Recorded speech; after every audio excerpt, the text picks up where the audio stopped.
Science of Being Great by Wallace D. Wattles. Chapter 1. Any Person May Become Great.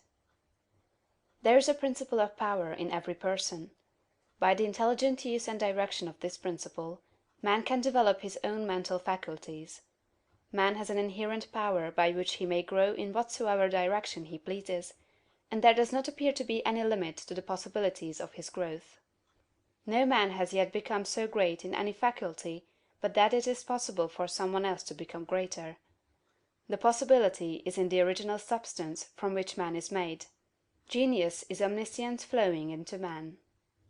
Genius is more than talent. Talent may merely be one faculty developed out of proportion to other faculties, but genius is the union of man and God in the acts of the soul. Great men are always greater than their deeds. They are in connection with a reserve of the power that is without limit. We do not know where the boundary of the mental powers of man is. We do not even know that there is a boundary. The power of conscious growth is not given to the lower animals. It is man's alone, and may be developed and increased by him. The lower animals can, to a great extent, be trained and developed by man. But man can train and develop himself. He alone has this power, and he has it to an apparently unlimited extent. The purpose of life for man is growth, just as the purpose of life for trees and plants is growth. Trees and plants grow automatically and along fixed lines. Man can grow as he will. Trees and plants can only develop certain possibilities and characteristics.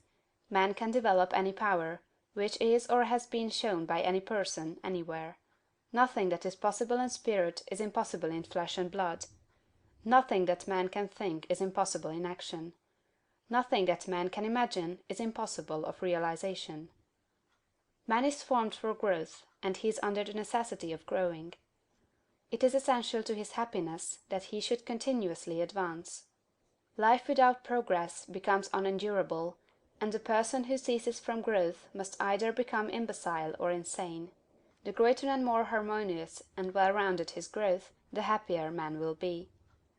There is no possibility in any man that is not in every man, but if they proceed naturally, not two men will grow into the same thing or be alike.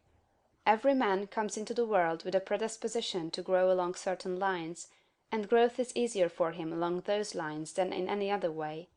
This is a wise provision, for it gives endless variety. It is as if a gardener should throw all his bulbs into one basket. To the superficial observer they would look alike, but growth reveals the tremendous difference. So of men and women, they are like a basket of bulbs. One may be a rose, and add brightness and color to some dark corner of the world. One may be a lily, and teach a lesson of love and purity to every eye that sees. One may be a climbing vine, and hide the rugged outlines of some dark rock. One may be a great oak among whose boughs the birds shall nest and sing, and beneath whose shade the flocks shall rest at noon, but every one will be something worthwhile, something rare, something perfect. There are undreamed of possibilities in the common lives all around us in a large sense. There are no common people. In times of national stress and peril, the cracker-box loafer of the corner store and the village drunkard become heroes and statesmen through the quickening of principle of power within them. There is a genius in every man and woman, waiting to be brought forth. Every village has its great man or woman. Someone to whom all go for advice in time of trouble. Someone who is instinctively recognized as being great in wisdom and insight. To such a one, the minds of the whole community turn in times of local crisis. He is tacitly recognized as being great. He does small things in a great way. He could do great things as well, if he did but undertake them. So can any man. So can you. The principle of power gives us just what we ask of it. If we only undertake little things, it only gives us power for little things. But if we try to do great things in a great way, it gives us all the power there is. But beware of undertaking great things in a small way. Of that we shall speak farther on. There are two mental attitudes a man may take. One makes him like a football. It has resilience and reacts strongly when force is applied to it, but it originates nothing. It never acts of itself. There is no power within it. Men of this type are controlled by circumstances and environment; their destinies are decided by things external to themselves. The principle of power within them is never really active at all; they never speak or act from within. The other attitude makes man like a flowing spring. Power comes out from the centre of him. He has within him a well of water springing up into everlasting life; he radiates force. Highest felt by his environment. The principle of power in him is in constant action; he is self-active. He hath life in himself. No greater good can come to any man or woman than to become self-active.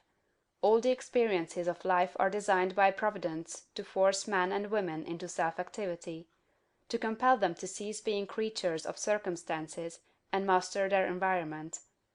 In his lowest stage, man is the child of chance and circumstance and the slave of fear. His acts are all reactions resulting from the impingement upon him of forces in his environment. He acts only as he is acted upon; he originates nothing. But the lowest savage has within him a principle of power sufficient to master all that he fears; and if he learns this and becomes self-active, he becomes as one of the gods. The awakening of the principle of power in man is the real conversion, the passing from death to life. It is when the dead hear the voice of the Son of Man, and come forth and live. It is the resurrection and the life. When it is awakened, man becomes a son of the highest, and all power is given to him in heaven and on earth. Nothing was ever in any man that is not in you. No man ever made more spiritual or mental power than you can attain, or did greater things than you can accomplish. You can become what you want to be. Heredity and Opportunity. You are not barred from attaining greatness by heredity. No matter who or what your ancestors may have been, or how unlearned or lowly their station, the upward way is open for you. There is no such thing as inheriting a fixed mental position. No matter how small the mental capital we receive from our parents, it may be increased. No man is born incapable of growth. Heredity counts for something. We are born with subconscious mental tendencies, as for instance, a tendency to melancholy or cowardice, or to ill temper. But all these subconscious tendencies may be overcome. When the real man awakens and comes forth, he can throw them off very easily.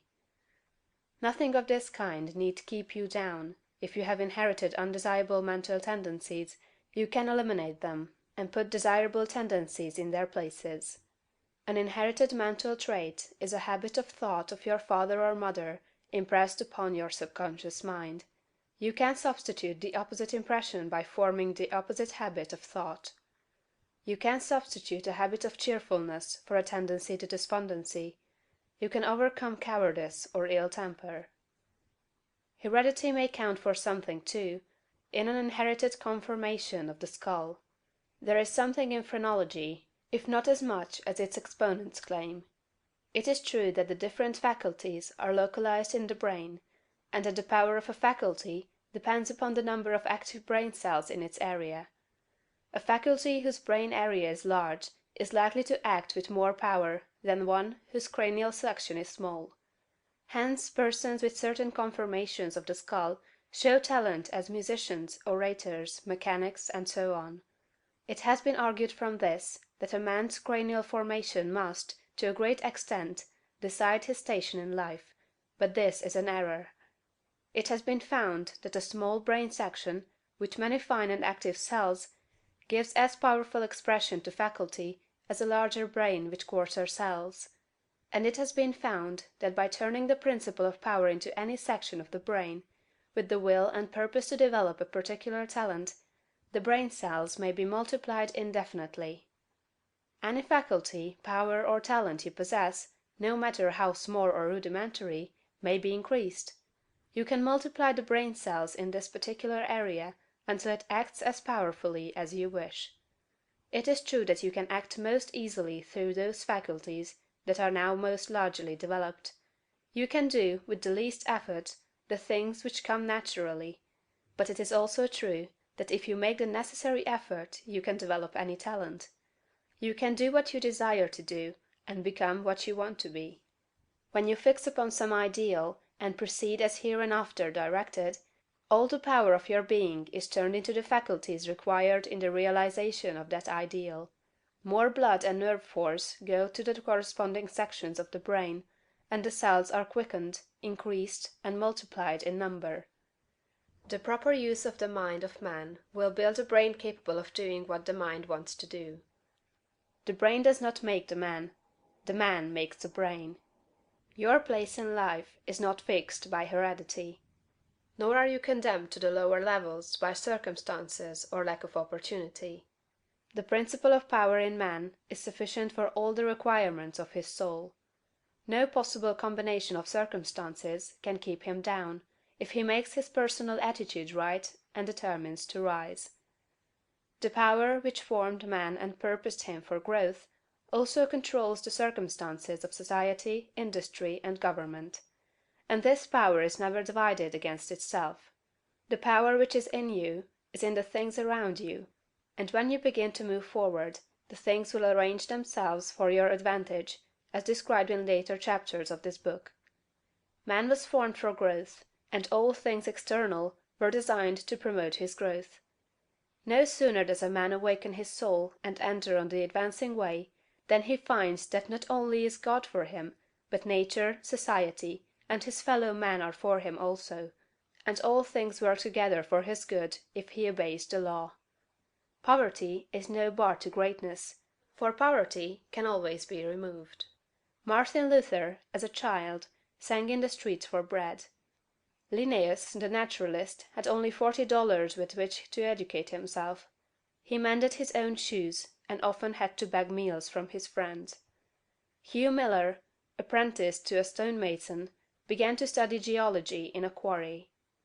George Stephenson, inventor of the locomotive engine, and one of the greatest of civil engineers, was a coal miner, working in a mine, when he awakened and began to think. James Watt was a sickly child, and was not strong enough to be sent to school. Abraham Lincoln was a poor boy. In each of these cases, we see a principle of power in the man that lifts him above all opposition and adversity. There is a principle of power in you. If you use it and apply it in a certain way, you can overcome all heredity, and master all circumstances and conditions, and become a great and powerful personality. The source of power. Man's brain, body, mind, faculties, and talents are the mere instruments he uses in demonstrating greatness. In themselves they do not make him great. A man may have a large brain and a good mind, strong faculties and brilliant talents, yet he is not a great man unless he uses all these in a great way. That quality which enables man to use his abilities in a great way makes him great, and to that quality we give the name of wisdom. Wisdom is the essential basis of greatness. Wisdom is the power to perceive the best ends to aim at, and the best means for reaching those ends. It is the power to perceive the right thing to do. The man who is wise enough to know the right thing to do, who is good enough to wish to do only the right thing, and who is able and strong enough to do the right thing, is a truly great man. He will instantly become marked as a personality of power in any community, and man will delight to do him honor. Wisdom is dependent upon knowledge. Where there is complete ignorance, there can be no wisdom, no knowledge of the right thing to do. Man's knowledge is comparatively limited, and so his wisdom must be small, unless he can connect his mind with knowledge greater than his own, and draw from it, by inspiration, the wisdom that his own limitations deny him. This he can do. This is what the really great men and women have done. Man's knowledge is limited and uncertain. Therefore he cannot have wisdom in himself. Only God knows all truth. Therefore only God can have real wisdom, or the right thing to do at all times, and man can receive wisdom from God. I proceed to give an illustration. Abraham Lincoln had limited education, but he had the power to perceive truth. In Lincoln we see preeminently apparent the fact that real wisdom consists in knowing the right thing to do at all times and under all circumstances. In having the will to do the right thing, and in having talent and ability enough to be competent and able to do the right thing. Back in the days of the abolition agitation, and during the compromise period, when all other men were more or less confused as to what was right and as to what ought to be done, Lincoln was never uncertain. He saw through the superficial arguments of the pro-slavery men. He saw also the impracticability and fanaticism of the abolitionists. He saw the right ends to aim at, and he saw the best means to attain those ends. It was because men recognized that he perceived truth and knew the right thing to do that they made him president. Any man who develops the power to perceive truth, and who can show that he always knows the right thing to do and that he can be trusted to do the right thing, will be honored and advanced. The whole world is looking eagerly for such men. When Lincoln became president, he was surrounded by a multitude of so-called able advisers, hardly any two of whom were agreed. At times they were all opposed to his policies; at times almost the whole North was opposed to what he proposed to do. But he saw the truth when others were misled by appearances. His judgment was seldom or never wrong. He was at once the ablest statesman and the best soldier of the period. Where did he, a comparatively unlearned man, get this wisdom? It was not due to some peculiar formation of his skull, or to some fineness of texture of his brain. It was not due to some physical characteristics. It was not even a quality of mind due to superior reasoning power. Processes of reason do not often reach knowledge of truth. It was due to a spiritual insight. He perceived truth, but where did he perceive it, and whence did the perception come?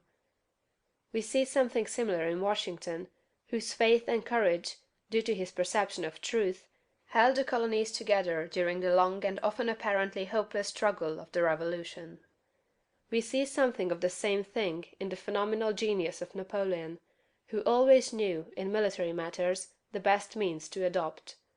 We see that the greatness of Napoleon was in nature rather than in Napoleon, and we discover back of Washington and Lincoln something greater than either Washington or Lincoln. We see the same thing in all great men and women. They perceive truth, but truth cannot be perceived until it exists, and there can be no truth until there is a mind to perceive it. Truth does not exist apart from mind. Washington and Lincoln were in touch and communication with a mind that knew all knowledge and contained all truth. The same is true for all who manifest wisdom. Wisdom is obtained by reading the mind of God. The mind of God. There is a cosmic intelligence that is in all things and through all things. This is the one real substance. From it all things proceed. It is intelligent substance, or mind stuff. It is God. Where there is no substance there can be no intelligence, for where there is no substance there is nothing. Where there is thought there must be a substance which thinks.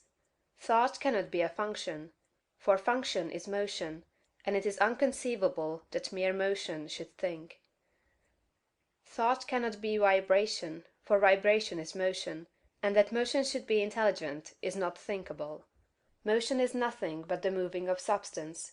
If there be intelligence shown, it must be in the substance and not in the motion. Thought cannot be the result of motions in the brain. If thought is in the brain, it must be in the brain's substance, and not in the motions which brain substance makes.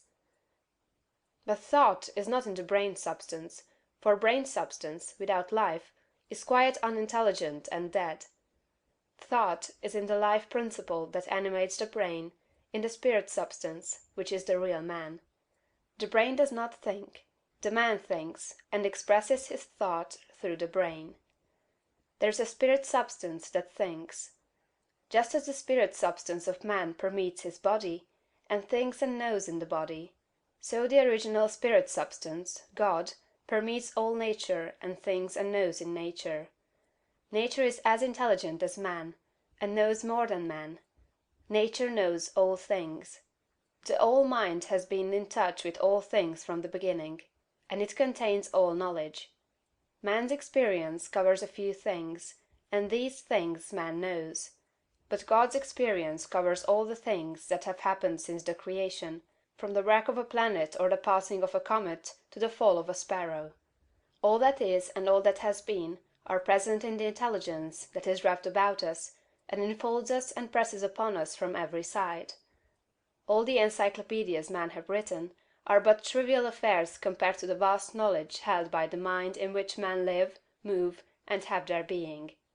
The truth men perceive by inspiration are thoughts held in this mind. If they were not thoughts, man could not perceive them, for they would have no existence, and they could not exist as thoughts unless there is a mind for them to exist in, and the mind can be nothing else than a substance which thinks.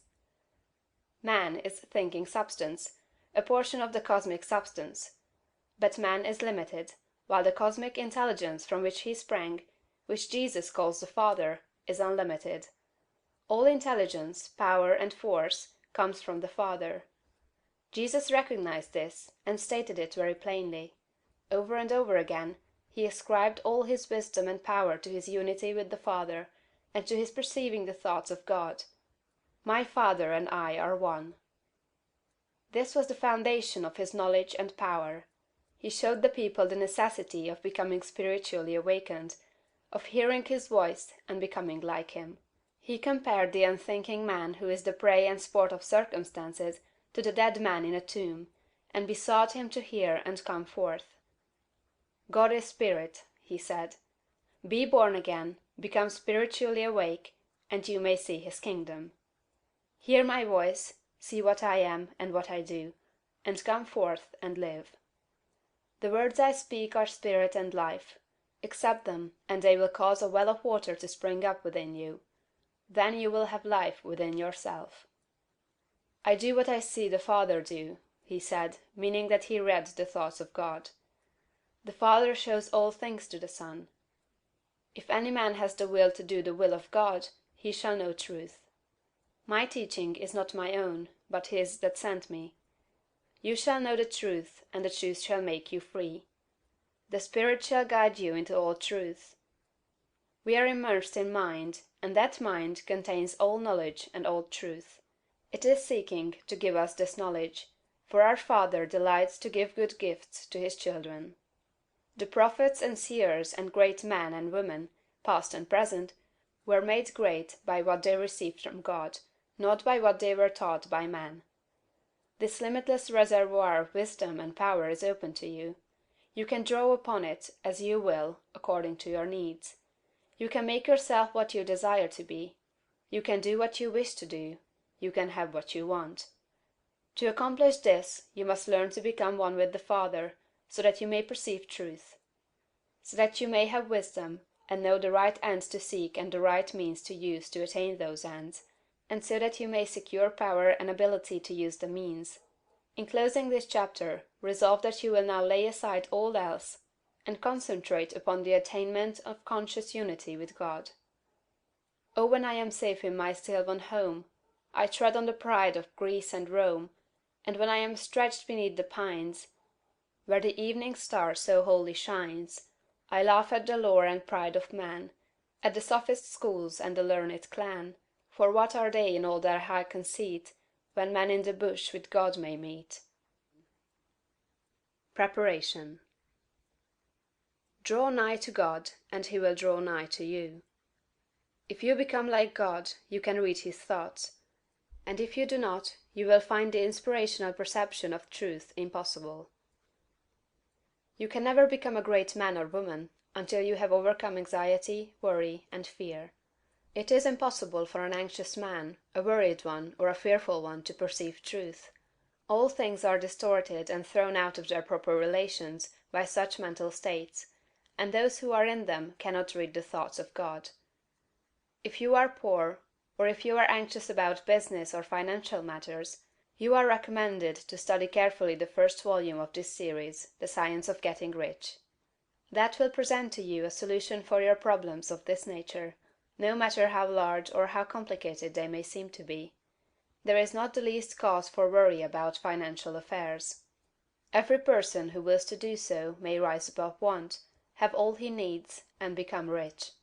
The same source upon which you propose to draw for mental unfolding and spiritual power is at your service for the supply of all your material wants. Study this truth until it is fixed in your thoughts and until anxiety is banished from your mind. Enter the certain way which leads to material riches. Again, if you are anxious or worried about your health, realize it is possible for you to attain perfect health so that you may have strength sufficient for all that you wish to do and more. That intelligence that stands ready to give you wealth and mental and spiritual power will rejoice to give you health also. Perfect health is yours for the asking, if you will only obey the simple laws of life and live aright. Conquer ill health and cast out fear. But it is not enough to rise above financial and physical anxiety and worry. You must rise above moral evil doing as well. Sound your inner consciousness now for the motives that actuate you and make sure they are right. You must cast out lust and cease to be ruled by appetite, and you must begin to govern appetite. You must eat only to satisfy hunger, never for gluttonous pleasure, and in all things you must make the flesh obey the spirit. You must lay aside greed. Have no unworthy motive in your desire to become rich and powerful. It is legitimate and right to desire riches, if you want them for the sake of the soul, but not if you desire them for the lusts of the flesh. Cast out pride and vanity. Have no thought of trying to rule over others, or of outdoing them. This is a vital point. There is no temptation so insidious as the selfish desire to rule over others. Nothing so appeals to the average man or woman as to sit in the uppermost places at feasts, to be respectfully saluted in the marketplace, and to be called Rabbi, Master. To exercise some sort of control over others is the secret motive of every selfish person. The struggle for power over others is the battle of the competitive world, and you must rise above that world and its motives and aspirations, and seek only for life. Cast out envy. You can have all that you want, and you need not envy any man what he has. Above all things, see to it that you do not hold malice or enmity toward any one. To do so cuts you off from the mind whose treasures you seek to make your own. He that loves not his brother loves not God. Lay aside all narrow personal ambition, and determine to seek the highest good and to be swayed by no unworthy selfishness. Go over all the foregoing, and set these moral temptations out of your heart one by one, determined to keep them out. Then resolve that you will not only abandon all evil thought, but that you will forsake all deeds, habits, and courses of action which do not recommend themselves to your noblest ideals. This is supremely important. Make this resolution with all the power of your soul, and you are ready for the next step towards greatness, which is explained in the following chapter. The social point of view. Without faith, it is impossible to please God, and without faith, it is impossible for you to become great. The distinguishing characteristics of all really great men and women is an unwavering faith. We see this in Lincoln during the dark days of the war. We see it in Washington at Valley Forge. We see it in Livingstone, the crippled missionary, threading the mazes of the dark continent, his soul aflame with the determination to let in the light upon the accursed slave trade which his soul abhorred.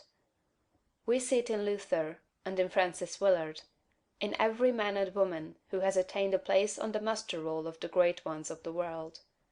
Faith, not a faith in oneself or in one's own powers, but faith in principle, in the something great which upholds right, and which may be relied upon to give us the victory in due time. Without this faith, it is not possible for anyone to rise to real greatness. The man who has no faith in principle will always be a small man. Whether you have this faith or not depends upon your point of view. You must learn to see the world as being produced by evolution, as a something that is evolving and becoming, not as a finished work. Millions of years ago, God worked with very low and crude forms of life, low and crude, yet each perfect after its kind. Higher and more complex organisms, animal and vegetable, appeared through the successive ages. The earth passed through stage after stage in its unfolding, each stage perfect in itself, and to be succeeded by a higher one. What I wish you to note is that the so-called lower organisms are as perfect after their kind as the higher ones. That the world in the Eocene period was perfect for that period. It was perfect, but God's work was not finished. This is true of the world today. Physically, socially, and industrially, it is all good, and it is all perfect. It is not complete anywhere or in any part, but so far as the handiwork of God has gone, it is perfect. This must be your point of view, that the world and all it contains is perfect, though not completed. All's right with the world. That is the great fact. There is nothing wrong with anything. There is nothing wrong with anybody. All the facts of life you must contemplate from this standpoint. There is nothing wrong with nature. Nature is a great advancing presence working beneficently for the happiness of all. All things in nature are good. She has no evil. She is not completed, for creation is still unfinished, but she is going on to give to man even more bountifully than she has given to him in the past. Nature is a partial expression of God, and God is love. She is perfect, but not complete. So it is of human society and government. What though there are trusts and combinations of capital and strikes and lockouts and so on? All these things are part of the forward movement. They are incidental to the evolutionary process of completing society. When it is complete, there will be harmony. But it cannot be completed without them. J.P. Morgan is as necessary to the coming social order as the strange animals of the age of reptiles were to the life of the succeeding period. And just as these animals were perfect after their kind, so Morgan is perfect after his kind. Behold, it is all very good. See government and industry as being perfect now, and as advancing rapidly toward being complete. Then you will understand that there is nothing to fear, no cause for anxiety, nothing to worry about. Never complain of any of these things. They are perfect. This is the very best possible word for the stage of development man has reached. This will sound like rank folly to many, perhaps to most people. What? They will say. Are not child labor and the exploitation of men and women in filthy and unsanitary factories evil things? Aren't saloons evil? Do you mean to say that we shall accept all these and call them good? Child labor and similar things are no more evil than the way of living and the habits and practices of the cave dweller were evil. His ways were those of the savage stage of man's growth, and for that stage they were perfect. Our industrial practices are those of the savage stage of industrial development, and they are also perfect. Nothing better is possible until we cease to be mental savages in industry and business, and become men and women. This can only come about by the rise of the whole race to a higher viewpoint. And this can only come about by the rise of such individuals here and there as are ready for the higher viewpoint. The cure for all this inharmoniousness lies not with the masters or employers, but with the workers themselves. Whenever they reach a higher viewpoint, whenever they shall desire to do so, they can establish complete brotherhood and harmony in industry. They have the numbers and the power. They are getting now what they desire. Whenever they desire more in the way of a higher, purer, more harmonious life, they will receive more. True, they want more now, but they only want more of the things that make for animal enjoyment, and so industry remains in the savage, brutal, animal stage.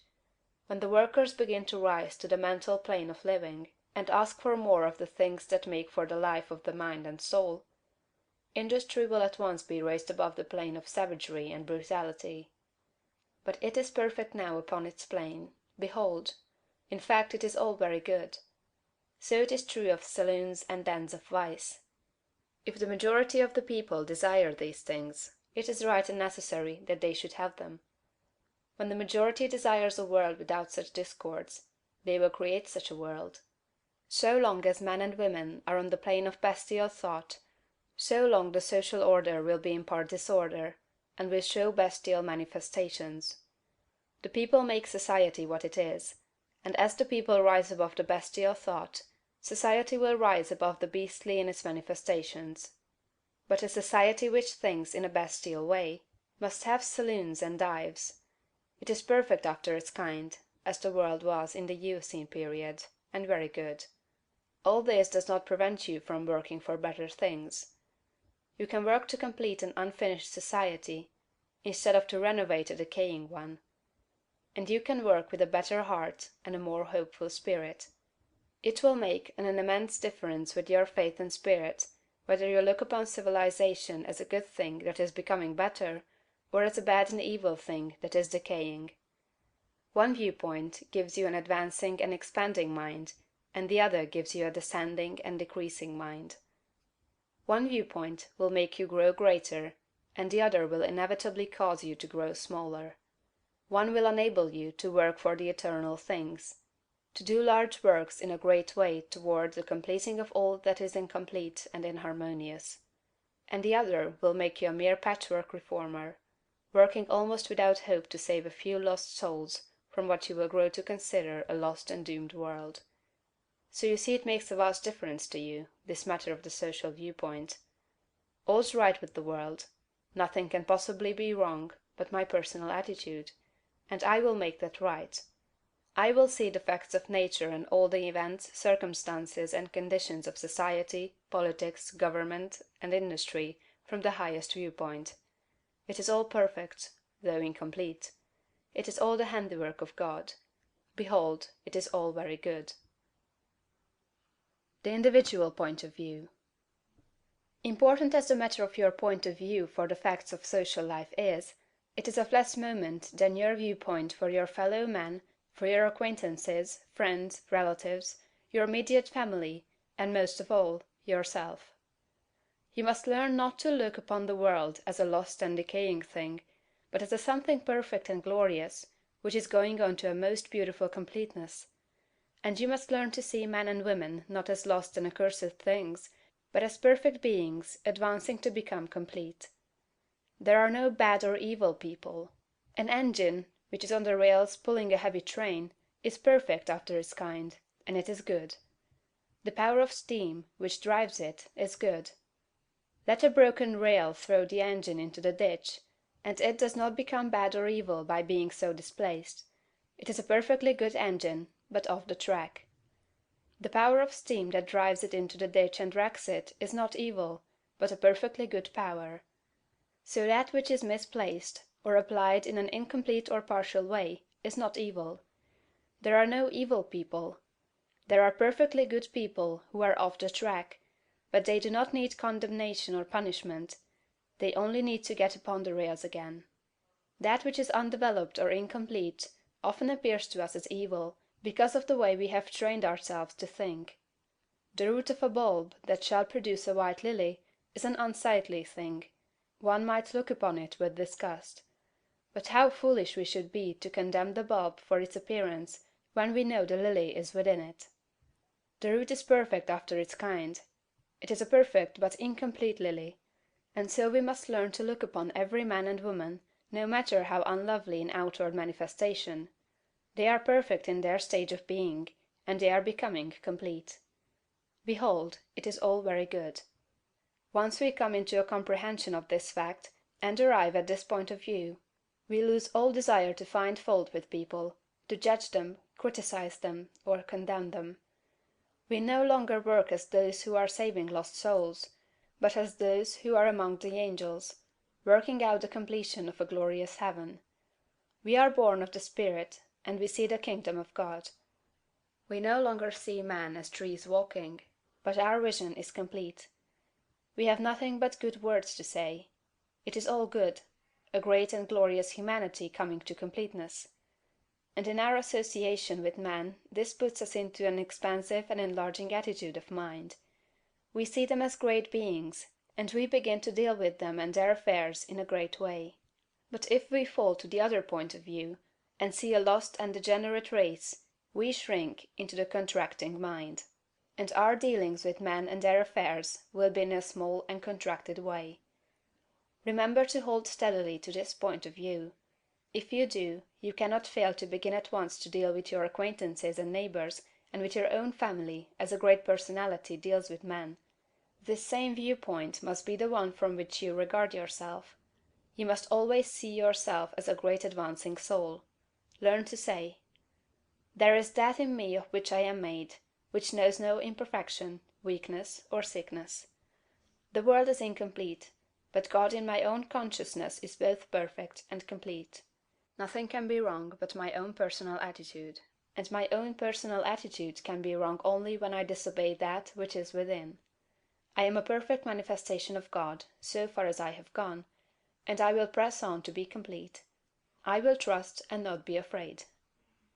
When you are able to say this understandingly, you will have lost all fear, and you will be far advanced upon the road to the development of a great and powerful personality.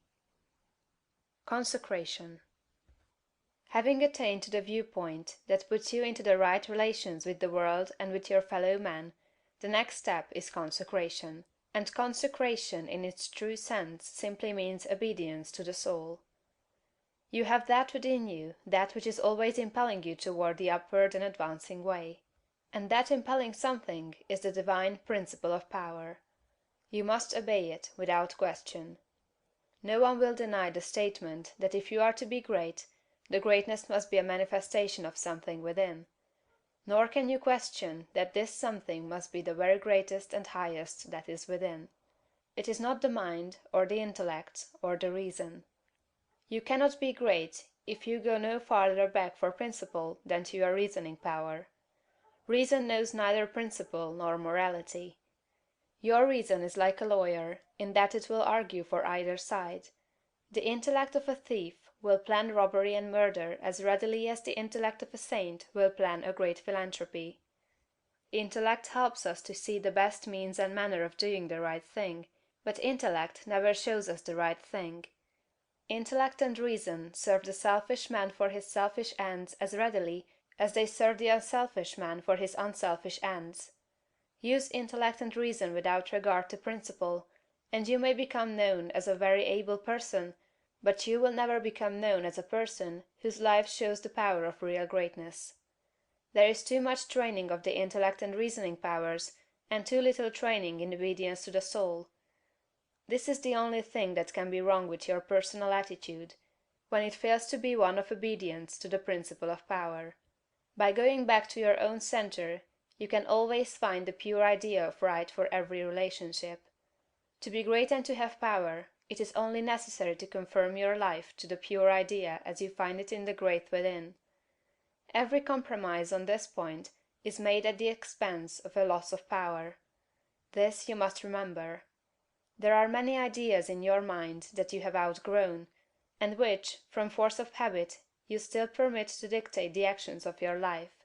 Cease all this. Abandon everything you have outgrown.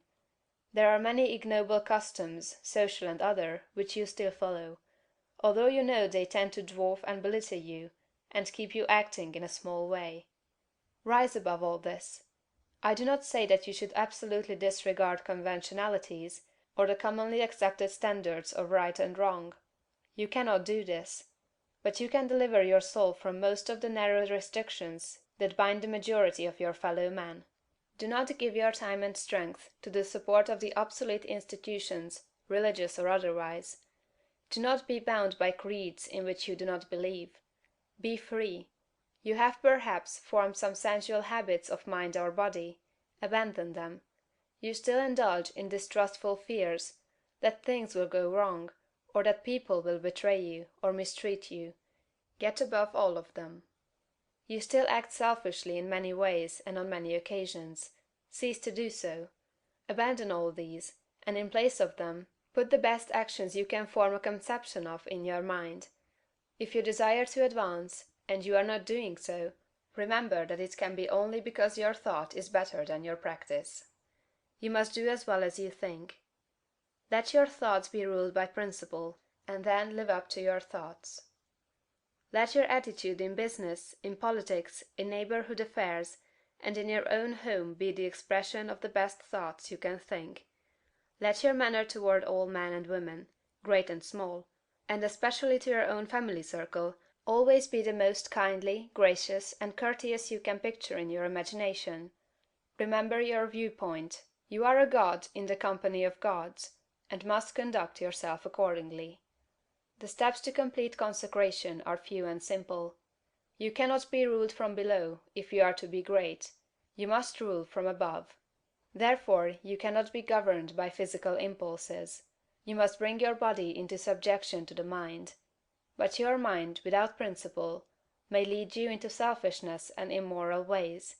You must put the mind into subjection to the soul, and your soul is limited by the boundaries of your knowledge. You must put it into subjection to that our soul which needs no searching of the understanding, but before whose eye all things are spread. That constitutes consecration. Say, I surrender my body to be ruled by my mind, I surrender my mind to be governed by my soul, and I surrender my soul to the guidance of God. Make this consecration complete and thorough, and you have taken the second great step in the way of greatness and power. Identification. Having recognized God as the advancing presence in nature, society, and your fellow men, and harmonized yourself with all these, and having consecrated yourself to that within you which impels you toward the greatest and the highest, the next step is to become aware of and recognize fully the fact that the principle of power within you is God himself. You must consciously identify yourself with the highest. This is not some false or untrue position to be assumed; it is a fact to be recognized. You are already one with God. You want to become consciously aware of it. There is one substance, the source of all things, and this substance has within itself the power that creates all things. All power is inherent in it. This substance is conscious and thinks.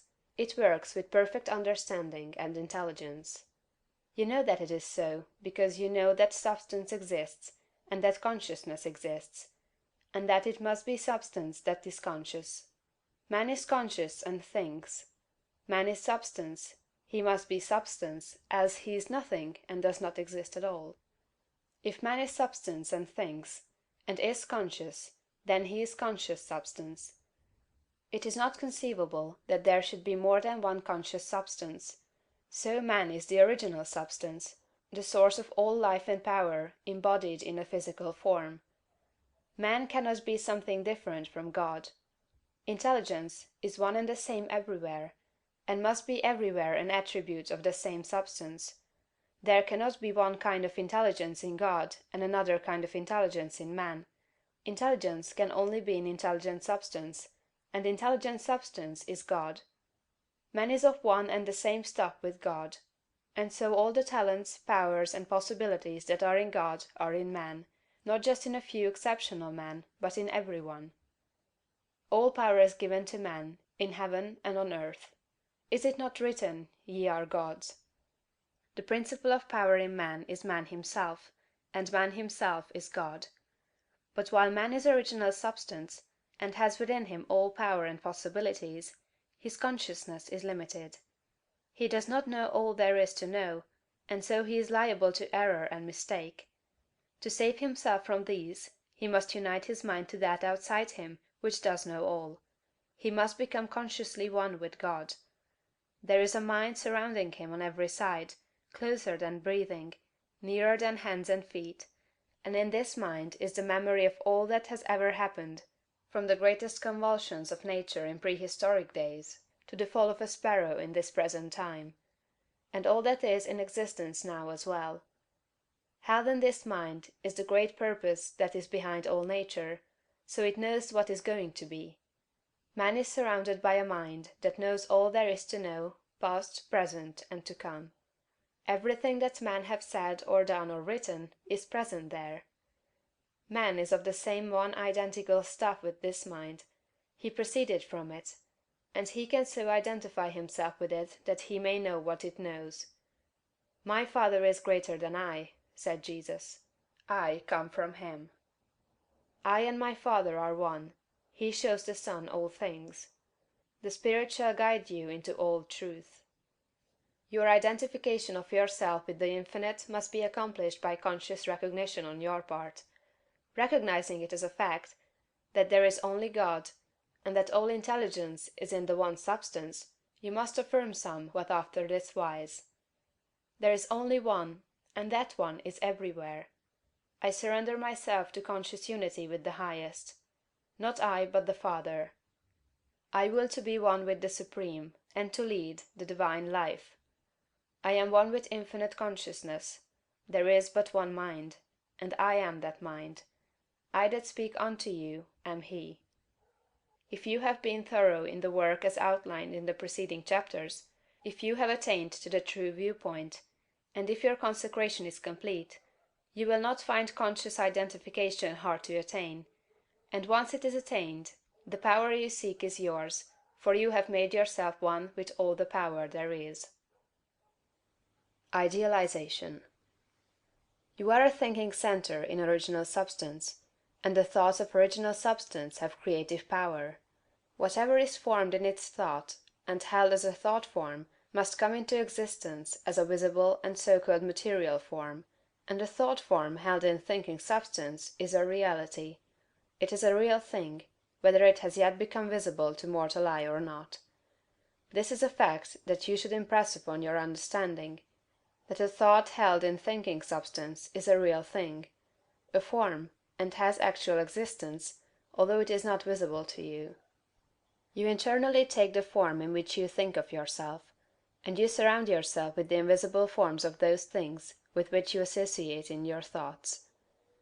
If you desire a thing, picture it clearly and hold the picture steadily in mind until it becomes a definite thought form. And if your practices are not such as to separate you from God, the thing you want will come to you in material form. It must do so in obedience to the law by which the universe was created. Make no thought form of yourself in connection with disease or sickness, but form a conception of health. Make a thought form of yourself as strong and hearty and perfectly well. Impress this thought form on creative intelligence, and if your practices are not in violation of the laws by which the physical body is built, your thought form will become manifest in your flesh. This also is certain: it comes by obedience to law. Make a thought form of yourself, as you desire to be, and set your ideal as near to perfection as your imagination is capable of forming the conception. Let me illustrate. If a young law student wishes to become great, let him picture himself, while attending to the viewpoint, consecration, and identification as previously directed, as a great lawyer, pleading his case with matchless eloquence and power before the judge and jury, as having an unlimited command of truth, of knowledge, and of wisdom. Let him picture himself as the great lawyer in every possible situation and contingency. While he is still only the student, in all circumstances let him never forget or fail to be the great lawyer in his thought form of himself. As the thought form grows more definite and habitual in his mind, the creative energies, both within and without, are set at work. He begins to manifest the form from within, and all the essentials without, which go into the picture, begin to be impelled toward him. He makes himself into the image, and God works with him. Nothing can prevent him from becoming what he wishes to be. In the same general way, the musical student pictures himself as performing perfect harmonies, and as delighting vast audiences. The actor forms the highest conception he is capable of in regard to his art, and applies this conception to himself. The farmer and the mechanic do exactly the same thing. Fix upon your ideal of what you wish to make of yourself. Consider well, and be sure that you make the right choice. That is, the one that will be the most satisfactory to you in a general way. Do not pay too much attention to the advice and suggestions of those around you. Do not believe that any one can know, better than yourself, what is right for you. Listen to what others have to say, but always form your own conclusions. Do not let other people decide what you are to be. Be what you feel that you want to be. Do not be misled by a false notion of obligation or duty. You can owe no possible obligation or duty to others that should prevent you from making the most of yourself. Be true to yourself, and you cannot then be false to any man. When you have fully decided what thing you want to be, form the highest conception of that thing that you are capable of imagining, and make that conception a thought form. Hold that thought form as a fact, as the real truth about yourself, and believe in it. Close your ears to all adverse suggestions. Never mind if people call you a fool or a dreamer. Dream on. Remember that Bonaparte, the half-starved lieutenant, always saw himself as the general of armies and the master of France, and he became in outward realization what he held himself to be in mind. So likewise will you. Attend carefully to all that has been said in the preceding chapters, and act as directed in the following ones, and you will become what you want to be. Realization. If you were to stop with the close of the last chapter, however, you would never become great. You would be indeed a mere dreamer of dreams, a castle builder. Too many do stop there. They do not understand the necessity for present action in realizing the vision and bringing the thought form into manifestation. Two things are necessary: firstly, the making of the thought form, and secondly, the actual appropriation to yourself of all that goes into and around the thought form. We have discussed the first, now we will proceed to give directions for the second. When you have made your thought form, you are already, in your interior, what you want to be. Next, you must become externally what you want to be. You are already great within, but you are not yet doing the great things without. You cannot begin, on the instant, to do the great things. You cannot be before the world the great actor or lawyer or musician or personality you know yourself to be. No one will entrust great things to you as yet, for you have not made yourself known. But you can always begin to do small things in a great way. Here lies the whole secret. You can begin to be great today in your own home, in your store or office, on the street, everywhere.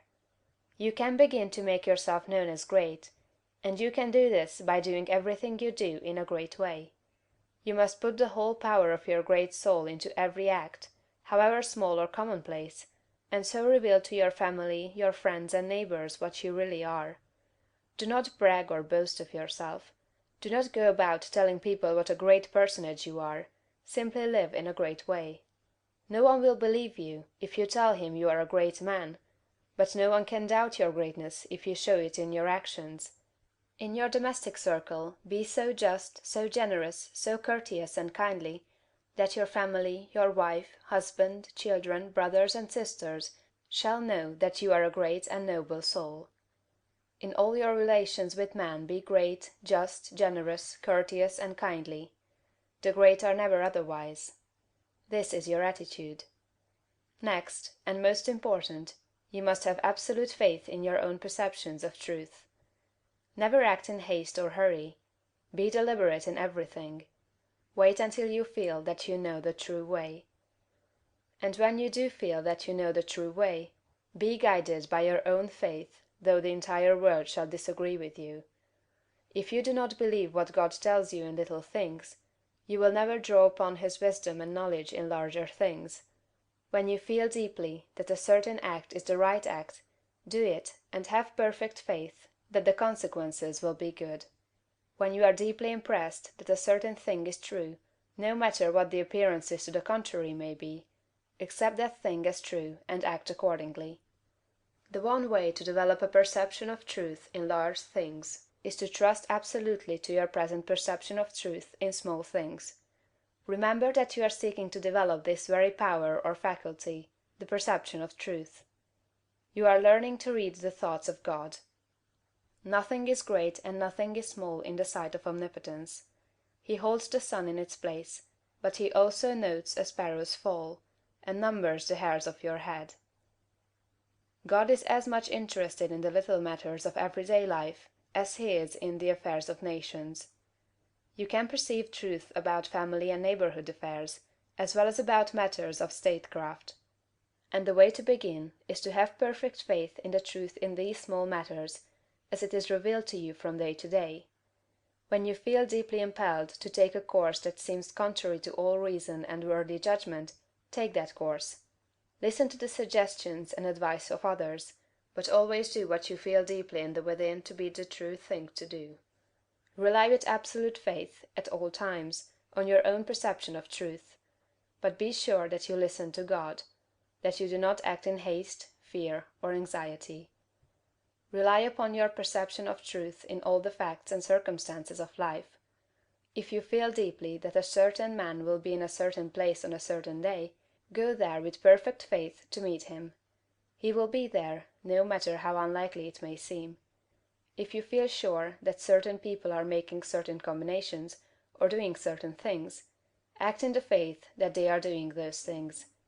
If you feel sure of the truth of any circumstance or happening, near or distant, past, present, or to come, trust in your perception.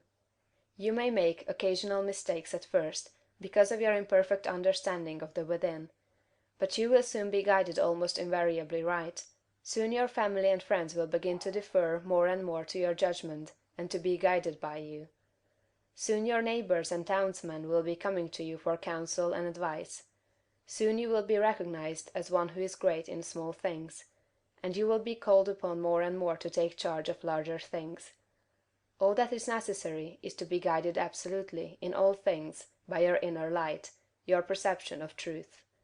Obey your soul, have perfect faith in yourself. Never think of yourself with doubt or distrust, or as one who makes mistakes. If I judge, my judgment is just, for I seek not honor from man, but from the Father only. Hurry and Habit. No doubt you have many problems, domestic, social, physical, and financial, which seem to you to be pressing for instant solution.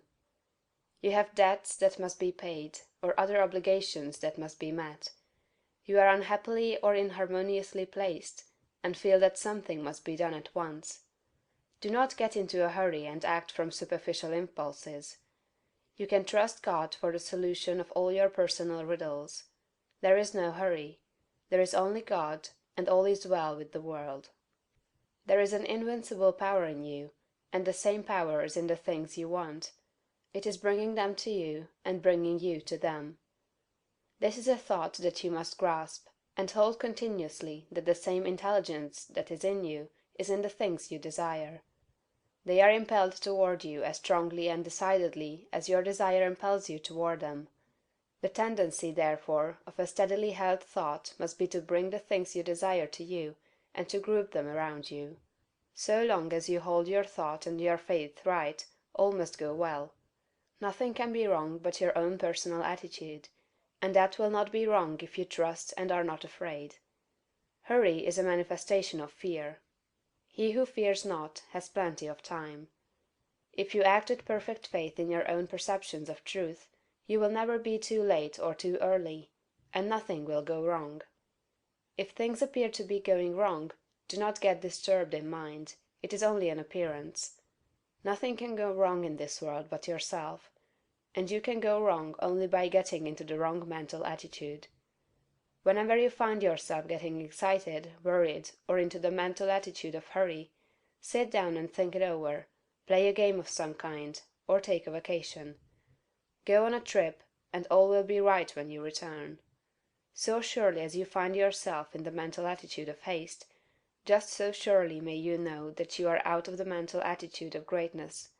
Hurry and fear will instantly cut your connection with the universal mind. You will get no power, no wisdom, and no information until you are calm. And to fall into the attitude of hurry will check the action of the principle of power within you. Fear turns strength to weakness. Remember that poise and power are inseparably associated. The calm and balanced mind is the strong and great mind, the hurried and the agitated mind is the weak one. Whenever you fall into the mental state of hurry, you may know that you have lost the right viewpoint. You are beginning to look upon the world, or some part of it, as going wrong. At such times read chapter 6 of this book. Consider the fact that this work is perfect, now, with all that it contains. Nothing is going wrong, nothing can be wrong. Be poised, be calm, be cheerful. Have faith in God. Next, as to habit, it is probable that your greatest difficulty will be to overcome your old habitual ways of thought and to form new habits. The world is ruled by habit. Kings, tyrants, masters, and plutocrats hold their positions solely because the people have come to habitually accept them. Things are as they are only because people have formed the habit of accepting them as they are. When the people change their habitual thought about governmental, social, and industrial institutions, they will change the institutions. Habit rules us all. You have formed, perhaps, the habit of thinking of yourself as a common person, as one of a limited ability, or as being more or less of a failure. Whatever you habitually think yourself to be, that you are. You must form now a greater and better habit. You must form a conception of yourself as a being of limitless power, and habitually think that you are that being. It is the habitual, not the periodical thought that decides your destiny. It will avail you nothing to sit apart for a few moments several times a day to affirm that you are great, if during all the balance of the day, while you are about your regular vocation, you think of yourself as not great. No amount of praying or affirmation will make you great, if you still habitually regard yourself as being small. The use of prayer and affirmation is to change your habit of thought. Any act, mental or physical, often repeated becomes a habit. The purpose of mental exercises is to repeat certain thoughts over and over until the thinking of those thoughts becomes constant and habitual. The thoughts we continually repeat become convictions. What you must do is to repeat the new thought of yourself until it is the only way in which you think of yourself. Habitual thought, and not environment or circumstance, has made you what you are.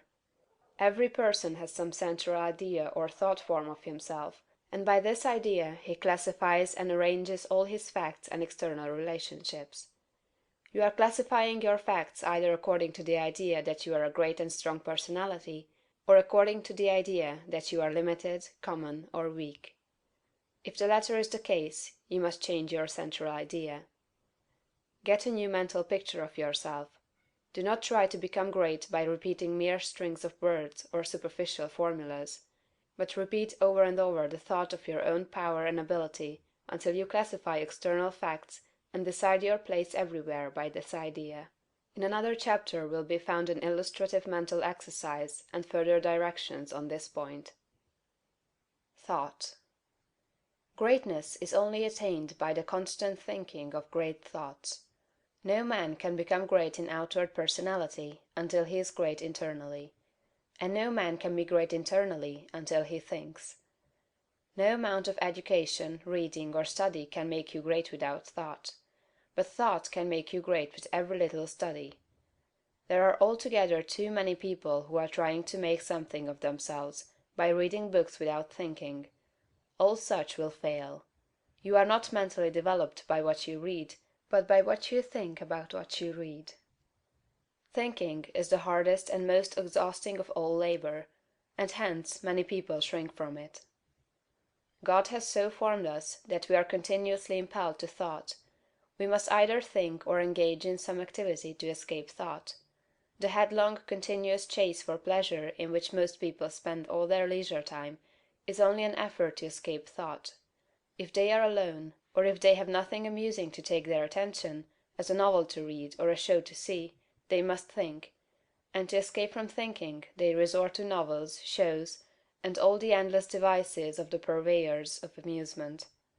Most people spend the greater part of their leisure time running away from thought, hence they are what they are. We never move forward until we begin to think. Read less and think more. Read about great things and think about great questions and issues. We have at the present time few really great figures in the political life of our country. Our politicians are a petty lot. There is no Lincoln, no Webster, no Clay, no Calhoun, no Jackson. Why? Because our present statesmen deal only with sordid and petty issues, questions of dollars and cents, of expediency and party success, of material prosperity without regard to ethical right. Thinking along these lines does not call forth great souls.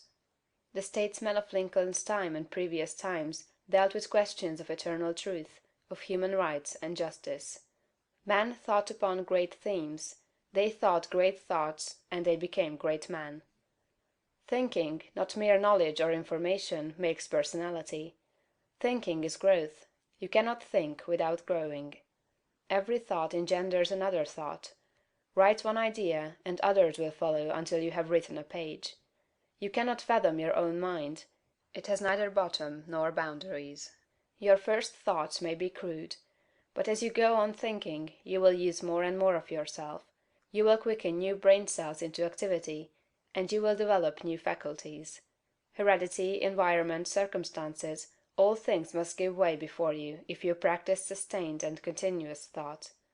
But, on the other hand, if you neglect to think for yourself, and only use other people's thought, you will never know what you are capable of, and you will end by being incapable of anything. There can be no real greatness without original thought. All that a man does outwardly is the expression and completion of his inward thinking. No action is possible without thought, and no great action is possible until a great thought has preceded it. Action is the second form of thought, and personality is the materialization of thought. Environment is the result of thought. Things group themselves or arrange themselves around you according to your thought. There is, as Emerson says, some central idea or conception of yourself by which all the facts of your life are arranged and classified. Change this central idea, and you change the arrangement or classification of all the facts and circumstances of your life. You are what you are because you think as you do. You are where you are because you think as you do. You see then the immense importance of thinking about the great essentials set forth in the preceding chapters. You must not accept them in any superficial way. You must think about them until they are a part of your central idea. Go back to the matter of the point of view, and consider, in all its bearings, the tremendous thought that you live in a perfect world among perfect people, and that nothing can possibly be wrong with you but your own personal attitude. Think about all this until you fully realize all that it means to you. Consider that this is God's world, and that it is the best of all possible worlds, that He has brought it thus far toward completion by the processes of organic, social, and industrial evolution, and that it is going on to greater completeness and harmony. Consider that there is one great, perfect, intelligent principle of life and power, causing all the changing phenomena of the cosmos. Think about all this until you see that it is true, and until you comprehend how you should live and act as a citizen of such a perfect whole. Next, think of the wonderful truth that this great intelligence is in you. It is your own intelligence.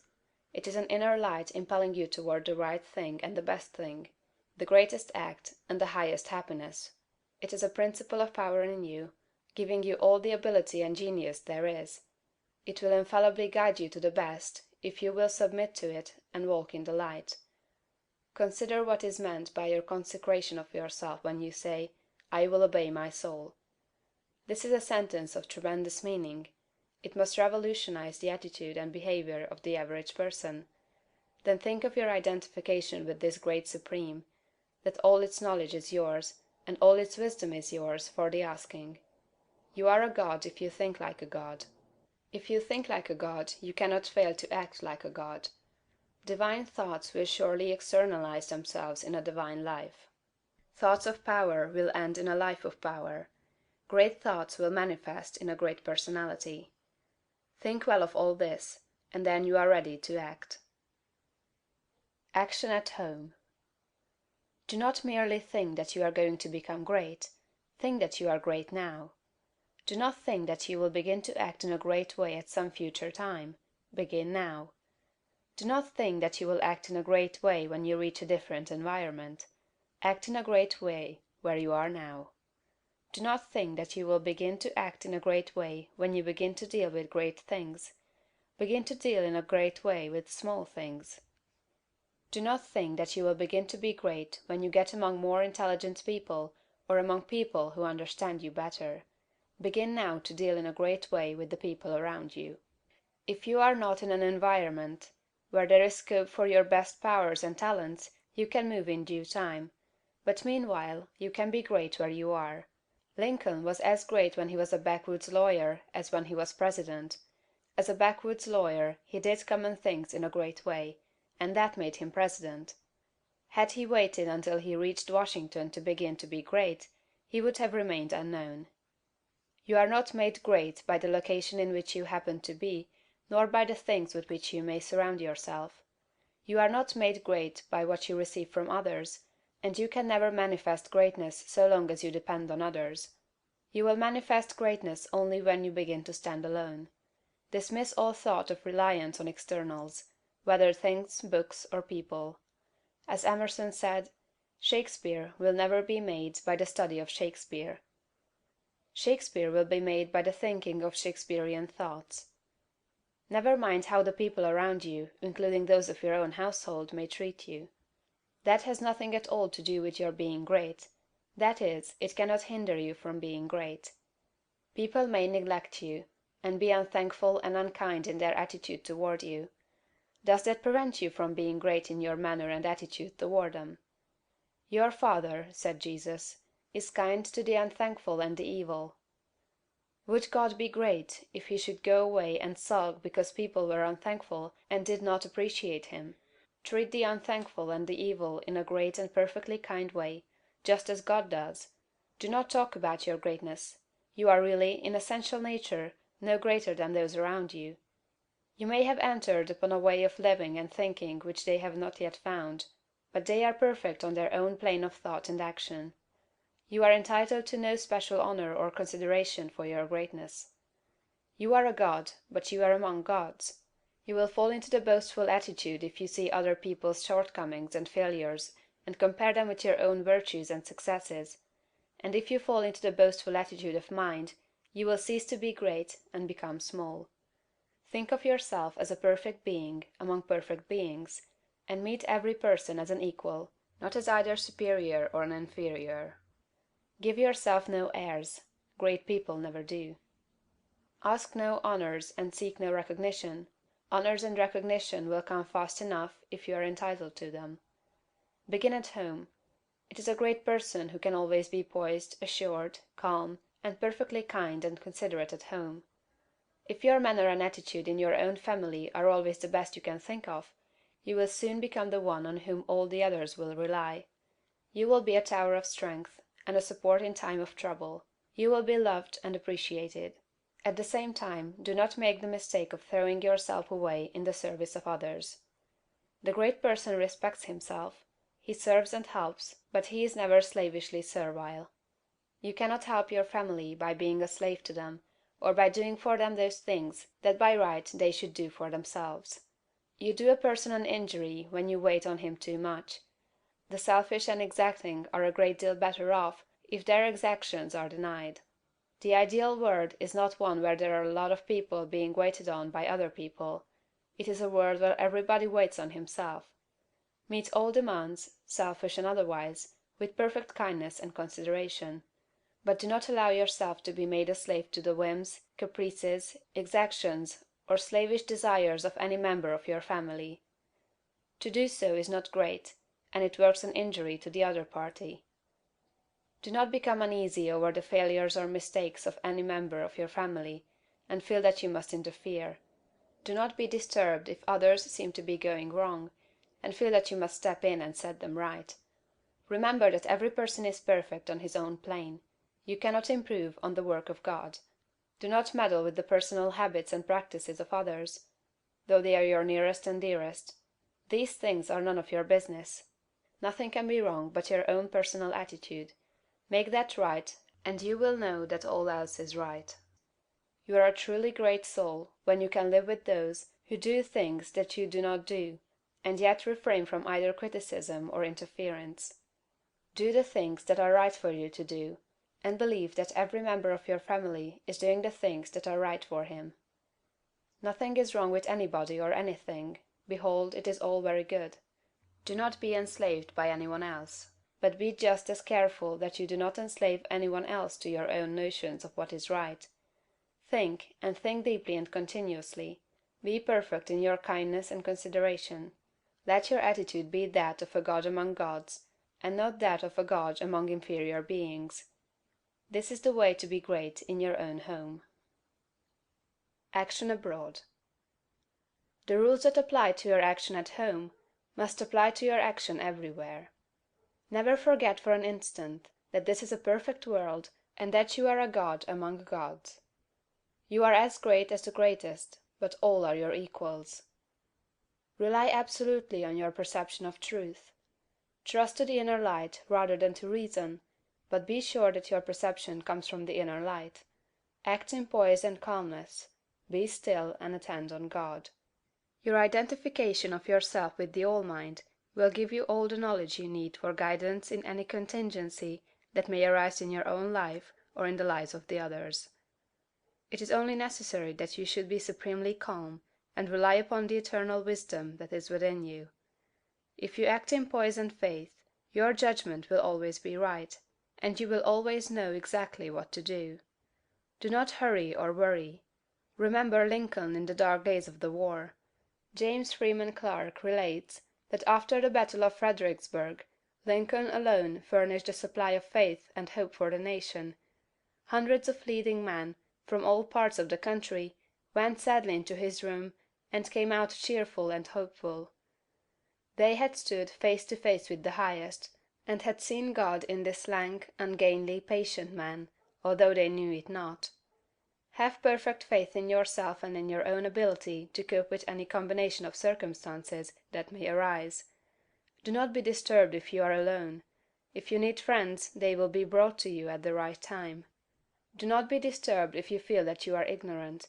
The information that you need will be furnished you when it is time for you to have it. That which is in you impelling you forward is in the things and people you need, impelling them toward you. If there is a particular man you need to know, he will be introduced to you. If there is a particular book you need to read, it will be placed in your hands at the right time.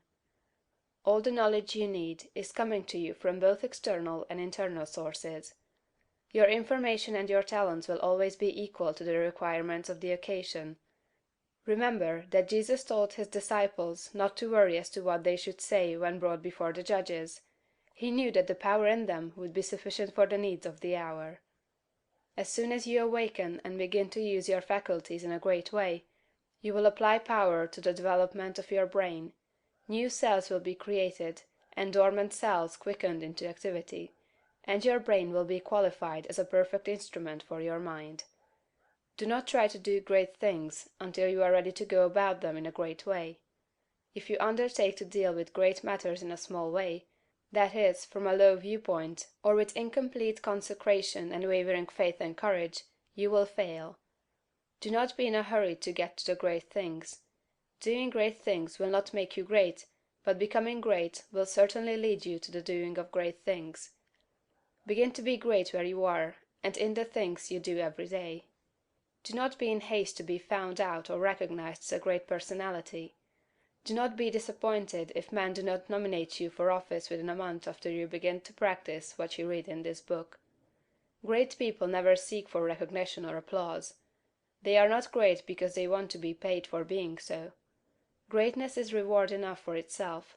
The joy of being something and of knowing that you are advancing is the greatest of all joys possible to man. If you begin in your own family, as described in the preceding chapter, and then assume the same mental attitude with your neighbors, friends, and those you meet in business, you will soon find that people are beginning to depend on you. Your advice will be sought, and a constantly increasing number of people will look to you for strength and inspiration, and rely upon your judgment. Here, as in the home, you must avoid meddling with other people's affairs. Help all who come to you, but do not go about officiously endeavoring to set other people right. Mind your own business. It is no part of your mission in life to correct people's morals, habits, or practices. Lead a great life, doing all things with a great spirit and in a great way. Give to him that asks of you as freely as you have received, but do not force your help or your opinions upon any man. If your neighbor wishes to smoke or drink, it is his business. It is none of yours until he consults you about it. If you lead a great life and do no preaching, you will save 1,000 times as many souls as one who leads a small life and preaches continuously. If you hold the right viewpoint of the world, others will find it out, and be impressed by it through your daily conversation and practice. Do not try to convert others to your point of view, except by holding it and living accordingly. If your consecration is perfect, you do not need to tell anyone. It will speedily become apparent to all that you are guided by a higher principle than the average man or woman. If your identification with God is complete, you do not need to explain the fact to others. It will become self-evident. To become known as a great personality, you have nothing to do but to live. Do not imagine that you must go charging about the world like Don Quixote, tilting at windmills, and overturning things in general, in order to demonstrate that you are somebody. Do not go hunting for big things to do. Live a great life where you are, and in the daily work you have to do, and greater works will surely find you out. Big things will come to you, asking to be done. Be so impressed with the value of a man that you treat even a beggar or the tramp with the most distinguished consideration. All is God. Every man and woman is perfect. Let your manner be that of a god addressing other gods. Do not save all your consideration for the poor. The millionaire is as good as the tramp. This is a perfectly good world, and there is not a person or thing in it but is exactly right. Be sure that you keep this in mind in dealing with things and men. Form your mental vision of yourself with care. Make the thought form of yourself as you wish to be, and hold this with the faith that it is being realized, and with the purpose to realize it completely. Do every common act as a god should do it. Speak every word as a god should speak it. Meet men and women of both low and high estate as a god meets other divine beings. Begin thus and continue thus, and your unfolding in ability and power will be great and rapid. Some further explanations. We go back here to the matter of the point of view, for, besides being vitally important, it is the one that is likely to give the student the most trouble. We have been trained, partly by mistaken religious teachers, to look upon the world as being like a wrecked ship, storm-driven upon a rocky coast. Utter destruction is inevitable at the end, and the most that can be done is to rescue, perhaps, a few of the crew. This view teaches us to consider the world as essentially bad and growing worse, and to believe that existing discord and inharmoniousness must continue and intensify until the end. It robs us of hope for society, government, and humanity, and gives us a decreasing outlook and contracting mind. This is all wrong. The world is not wrecked. It is like a magnificent steamer with the engines in place and the machinery in perfect order. The bunkers are full of coal, and the ship is amply provisioned for the cruise. There is no lack of any good thing. Every provision omniscience could devise has been made for the safety, comfort, and happiness of the crew. The steamer is out on the high seas, tacking hither and thither, because no one has yet learned the right course to steer. We are learning to steer, and in due time will come grandly into the harbor of perfect harmony. The world is good, and growing better. Existing discords and inharmoniousness are but the pitching of the ship incidental to our own imperfect steering. They will all be removed in due time. This view gives us an increasing outlook and an expanding mind. It enables us to think largely of society and of ourselves, and to do things in a great way. Furthermore, we see that nothing can be wrong with such a world or with any part of it, including our own affairs. If it is all moving on toward completion, then it is not going wrong. And as our own personal affairs are a part of the whole, they are not going wrong. You and all that you are concerned with are moving on toward completeness. Nothing can check this forward movement but yourself, and you can only check it by assuming a mental attitude that is at cross purposes with the mind of God. You have nothing to keep right but yourself. If you keep yourself right, nothing can possibly go wrong with you, and you can have nothing to fear. No business or other disaster can come upon you if your personal attitude is right, for you are a part of that which is increasing and advancing, and you must increase and advance with it. Moreover, your thought form will be mostly shaped according to your viewpoint of the cosmos. If you see the world as a lost and ruined thing, you will see yourself as a part of it, and as partaking in its sins and weaknesses. If your outlook for the world as a whole is hopeless, your outlook for yourself cannot be hopeful.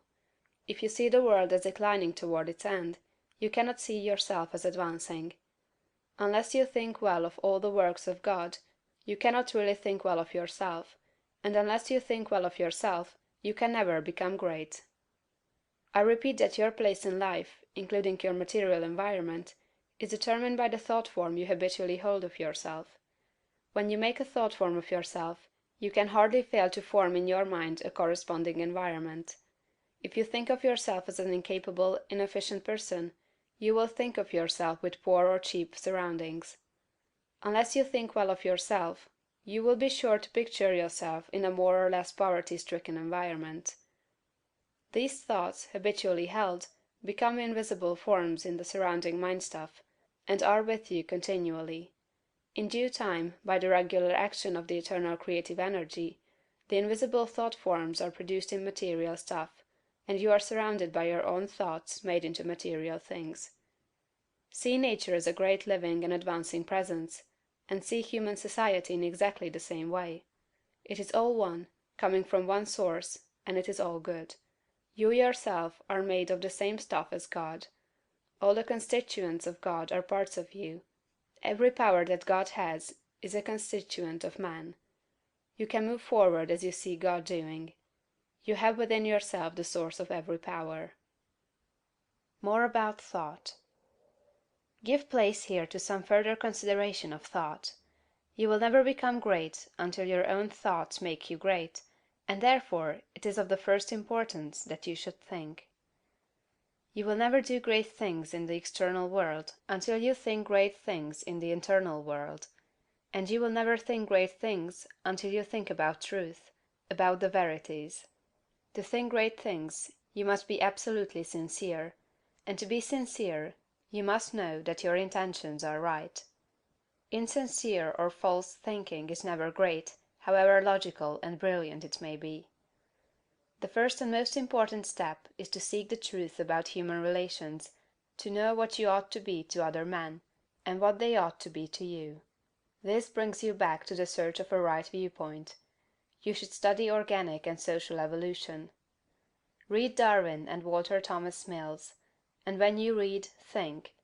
Think the whole matter over until you see the world of things and men in the right way.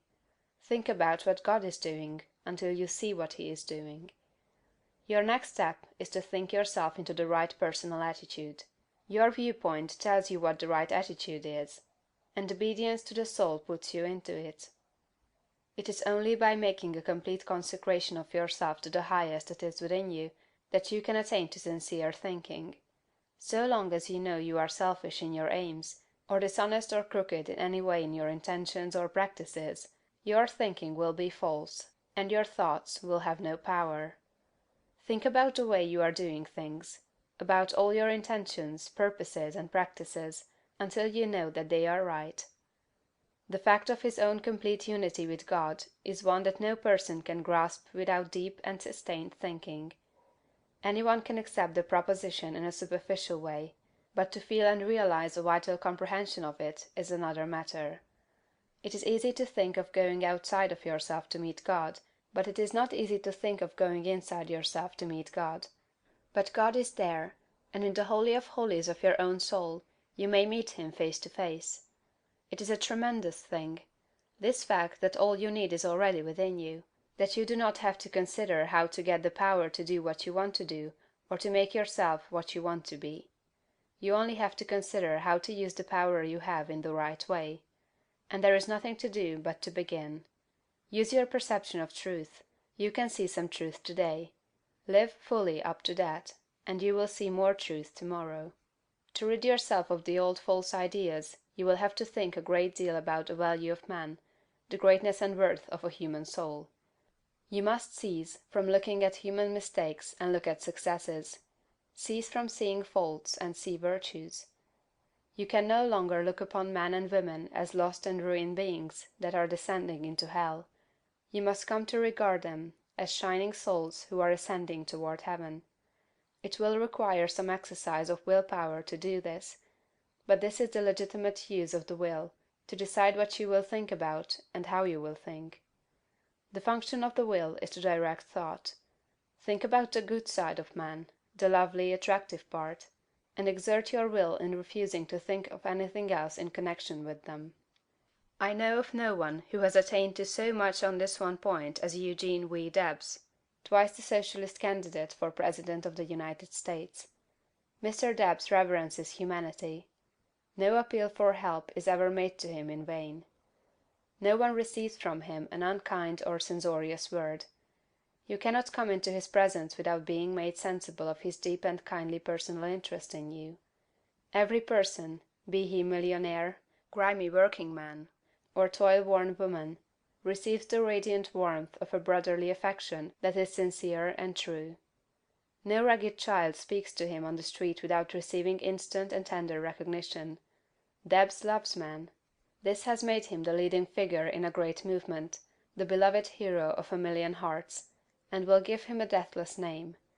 It is a great thing to love man so, and it is only achieved by thought. No thing can make you great but thought. You may divide thinkers into those who think for themselves and those who think through others. The latter are the rule, and the former the exception. The first are original thinkers in a double sense, and egoists in the noblest meaning of the word. Schopenhauer. The key to every man is his thought. Sturdy and defiant though he look, he has a helm which he obeys, which is the idea after which all his facts are classified. He can only be reformed by showing him a new idea which commands his own. Emerson. All truly wise thoughts have been thought already thousands of times, but to make them really ours, we must think them over again honestly, till they take root in our personal expression. Goethe. All that a man is outwardly is but the expression and completion of his inward thought. To work effectively he must think clearly. To act nobly he must think nobly. Channing. Great men are they who see that spirituality is stronger than any material force, that thoughts rule the world. Emerson. Some people study all their lives, and at their death they have learned everything except to think. Domergue. It is the habitual thought that frames itself into our life. It affects us even more than our intimate social relations do. Our confidential friends have not so much to do in shaping our lives as the thoughts have which we harbor. J. W. Teal. When God lets loose a great thinker on this planet, then all things are at risk. There is not a piece of science but its flank may be turned tomorrow. Nor any literary reputation, or the so-called eternal names of fame that may not be refused and condemned. Emerson. Think, think, think. Jesus' idea of greatness. In the 23rd chapter of Matthew, Jesus makes a very plain distinction between true and false greatness, and also points out the one great danger to all who wish to become great, the most insidious of temptations, which all must avoid and fight unceasingly who desire to really climb in the world. Speaking to the multitude and to his disciples, he bids them beware of adopting the principle of the Pharisees. He points out that while the Pharisees are just and righteous men, honorable judges, true lawgivers and upright in their dealings with men, they love the uppermost seats at feasts, and greetings in the marketplace, and to be called Master, Master. And in comparison with this principle, he says, "He that will be great among you, let him serve." The average person's idea of a great man, rather than of one who serves, is of one who succeeds in getting himself served. He gets himself in a position to command men, to exercise power over them, making them obey his will. The exercise of dominion over other people, to most persons, is a great thing. Nothing seems to be sweeter to the selfish soul than this. You will always find every selfish and undeveloped person trying to domineer over others, to exercise control over other men. Savage men were no sooner placed upon the earth than they began to enslave one another. For ages the struggle in war, diplomacy, politics, and government has been aimed at the securing of control over other men.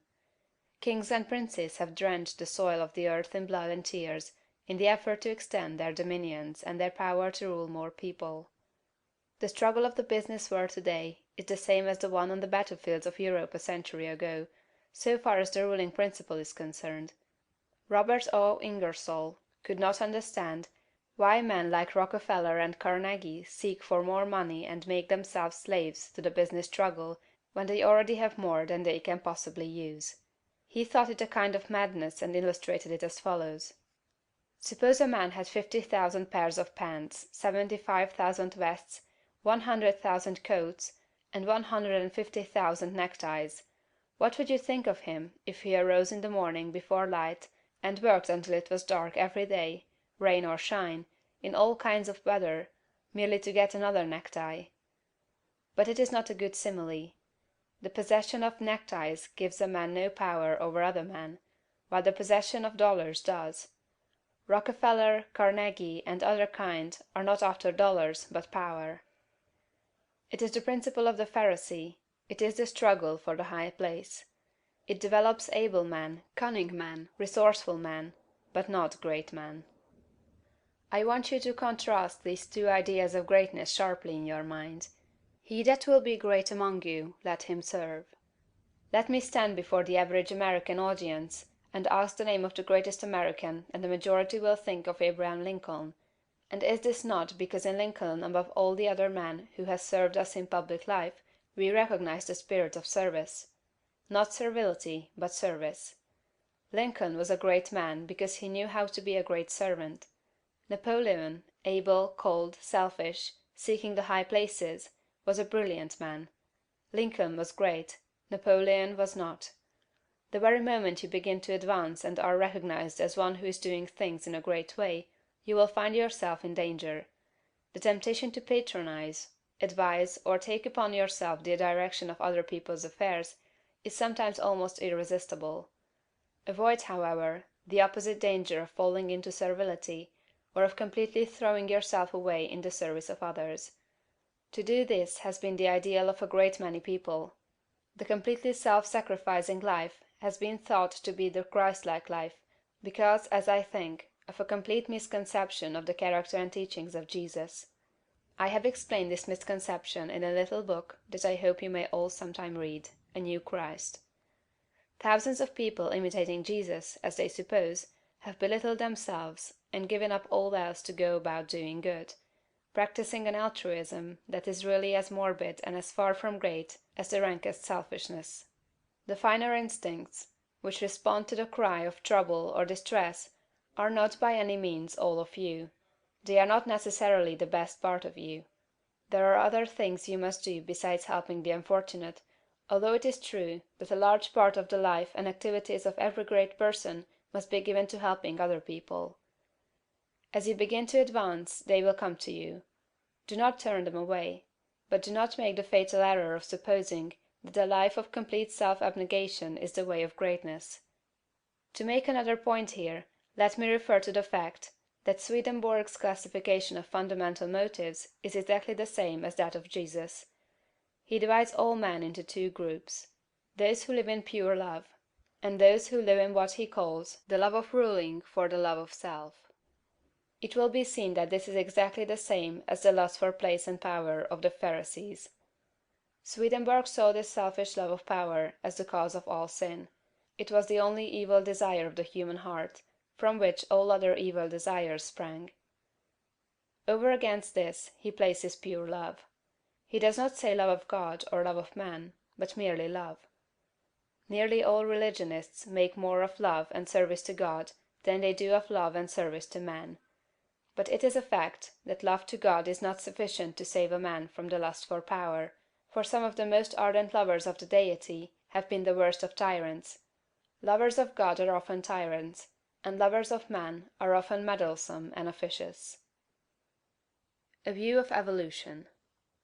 But how shall we avoid throwing ourselves into altruistic work if we are surrounded by poverty, ignorance, suffering, and every appearance of misery, as very many people are? Those who live where the withered hand of want is thrust upon them from every side appealingly for aid must find it hard to refrain from continuous giving. Again, there are social and other irregularities, injustices done to the weak, which fire generous souls with an almost irresistible desire to set things right. We want to start a crusade. We feel that the wrongs will never be righted until we give ourselves wholly to the task. In all this we must fall back upon the point of view. We must remember that this is not a bad world, but a good world in the process of becoming. Beyond all doubt, there was a time when there was no life upon this earth. The testimony of geology to the fact that the globe was once a ball of burning gas and molten rock clothed about with boiling vapors, is indisputable; and we do not know how life could have existed under such conditions. That seems impossible. Geology tells us that later on a crust formed, the globe cooled and hardened, the vapors condensed and became mist or fell in rain. The cooled surface crumbled into soil, moisture accumulated, ponds and seas were gathered together, and at last somewhere in the water or on the land appeared something that was alive. It is reasonable to suppose that this first life was in single-celled organisms, but behind these cells was the insistent urge of spirit, the great One Life seeking expression.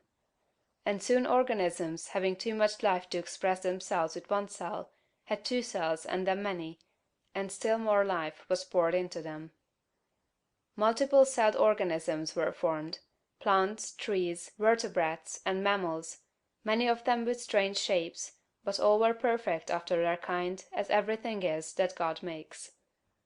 No doubt there were crude and almost monstrous forms of both animal and plant life, but everything filled its purpose on its day, and it was all very good.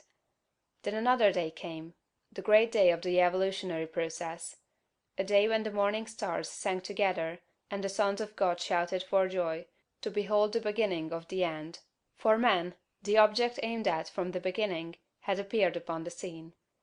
An ape-like being, little different from the beasts around him in appearance, but infinitely different capacity for growth and thought. Art and beauty, architecture and song, poetry and music, all these were unrealized possibilities in that ape-man's soul, and for his time and kind he was very good. It is God that works in you to will and to do of his good pleasure, says St. Paul. From the day the first man appeared, God began to work in man, putting more and more of himself into each succeeding generation, urging them on to larger achievements and to better conditions, social, governmental, and domestic. Those who looking back into ancient history see the awful conditions which existed, the barbarities, idolatries, and sufferings, and reading about God in connection with these things, are disposed to feel that he was cruel and unjust to man, should pause and think. From the ape-man to the coming Christ-man, the race has had to rise. And it could only be accomplished by the successive unfolding of the various powers and possibilities latent in the human brain.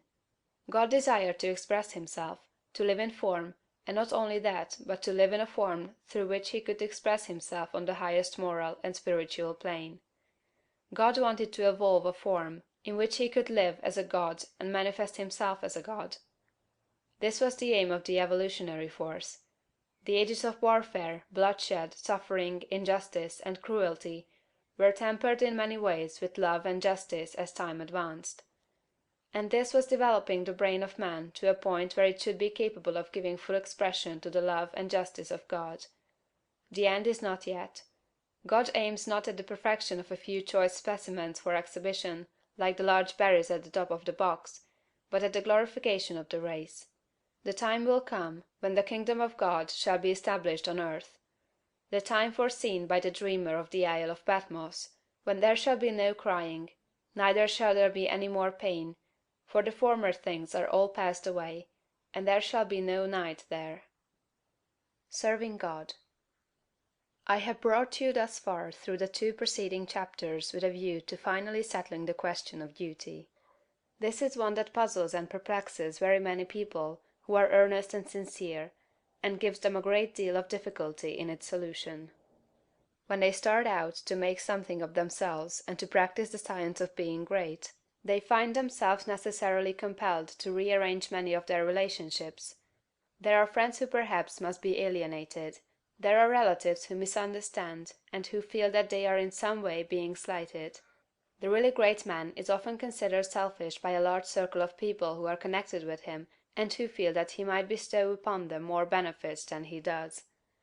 The question at the outset is it my duty to make the most of myself regardless of everything else? Or shall I wait until I can do so without any friction or without causing loss to any one? This is the question of duty to self versus duty to others. One's duty to the world has been thoroughly discussed in the preceding pages, and I give some consideration now to the idea of duty to God. An immense number of people have a great deal of uncertainty, not to say anxiety, as to what they ought to do for God. The amount of work and service that is done for him in these United States in the way of church work and so on is enormous. An immense amount of human energy is expended in what is called serving God. I propose to consider briefly what serving God is, and how a man may serve God best, and I think I shall be able to make plain that the conventional idea as to what constitutes service to God is all wrong. When Moses went down into Egypt to bring out the Hebrews from bondage, his demand upon Pharaoh, in the name of the Deity, was, "Let the people go that they may serve me." He led them out into the wilderness, and there instituted a new form of worship, which has led many people to suppose that worship constitutes the service of God, although later God himself distinctly declared that he cared nothing for ceremonies, burnt offerings, or oblation, and the teaching of Jesus, if rightly understood, would do away with organized temple worship altogether. God does not lack anything that man may do for him with their hands or bodies or voices. St. Paul points out that man can do nothing for God does not need anything. The view of evolution that we have taken shows God seeking expression through man. Through all the successive ages in which his Spirit has urged man up to the height, God has gone on seeking expression. Every generation of man is more godlike than the preceding generation. Every generation of man demands more in the way of fine homes, pleasant surroundings, congenial work, rest, travel, and opportunity for study than the preceding generation. I have heard some short-sighted economists argue that the working people of today ought surely to be fully contented because their condition is so much better than that of the working man 200 years ago, who slept in a windowless hut on a floor covered with rushes in company with his pigs. If that man had all that he was able to use for the living of all the life he knew how to live, he was perfectly content, and if he had lack he was not contented. The man of today has a comfortable home and very many things, indeed, that were unknown a short period back in the past, and if he has all that he can use for the living of all the life he can imagine, he will be content. But he is not content. God has lifted the race so far that any common man can picture a better and more desirable life than he is able to live under existing conditions. And so long as this is true, so long as a man can think and clearly picture to himself a more desirable life, he will be discontented with the life he has to live, and rightly so. That discontent is the Spirit of God urging man to do more desirable conditions. It is God who seeks expression in the race. He works in us to will and to do. The only service you can render God is to give expression to what he is trying to give the world through you. The only service you can render God is to make the very most of yourself in order that God may live in you to the utmost of your possibilities. In a former work of this series, The Science of Getting Rich, I refer to the little boy at the piano, the music in whose soul could not find expression through his untrained hands. This is a good illustration of the way the Spirit of God is over, about, around, and in all of us, seeking to do great things with us, so soon as we will train our hands and feet, our minds, brains, and bodies to do his service. Your first duty to God, to yourself, and to the world is to make yourself as great a personality in every way as you possibly can. And that, it seems to me, disposes of the question of duty. There are one or two other things that might be disposed of in closing this chapter. I have written of opportunity in a preceding chapter. I have said, in a general way, that it is within the power of every man to become great, just as in the science of getting rich, I declare that it is within the power of every man to become rich. But these sweeping generalizations need qualifying. There are men who have such materialistic minds that they are absolutely incapable of comprehending the philosophy set forth in these books. There is a great mass of men and women who have lived and worked until they are practically incapable of thought along these lines, and they cannot receive the message. Something may be done for them by demonstration, that is, by living the life before them. But that is the only way they can be aroused. The world needs demonstration more than it needs teaching. For this mass of people, our duty is to become as great in personality as possible, in order that they may see and desire to do likewise. It is our duty to make ourselves great for their sakes, so that we may help prepare the world, that the next generation shall have better conditions for thought. One other point. I am frequently written to by people who wish to make something of themselves and to move out into the world, but who are hampered by home ties, having others more or less dependent upon them, whom they fear would suffer if left alone. In general, I advise such people to move out fearlessly, and to make the most of themselves. If there is a loss at home, it will be only temporary and apparent, for in a little while, if you follow the leading of spirit, you will be able to take better care of your dependents than you have ever done before. A mental exercise. The purpose of mental exercises must not be misunderstood. There is no virtue in charms or formulated strings of words. There is no short cut to development by repeating prayers or incantations. A mental exercise is an exercise, not in repeating words, but in the thinking of certain thoughts. The phrases that we repeatedly hear become convictions, as Goethe says, and the thoughts that we repeatedly think become habitual, and make us what we are. The purpose in taking a mental exercise is that you may think certain thoughts repeatedly until you form a habit of thinking them. Then they will be your thoughts all the time. Taken in the right way and with an understanding of their purpose, mental exercises are of great value, but taken as most people take them they are worse than useless. The thoughts embodied in the following exercise are the ones you want to think. You should take the exercise once or twice daily, but you should think the thoughts continuously. That is, do not think them twice a day for a stated time, and then forget them until it is time to take the exercise again. The exercise is to impress you with the material for continuous thought. Take a time when you can have from 20 minutes to half an hour secure from interruption, and proceed first to make yourself physically comfortable. Lie at ease in a Morris chair, or on a couch, or in bed. It is best to lie flat on your back. If you have no other time, take the exercise on going to bed at night and before rising in the morning.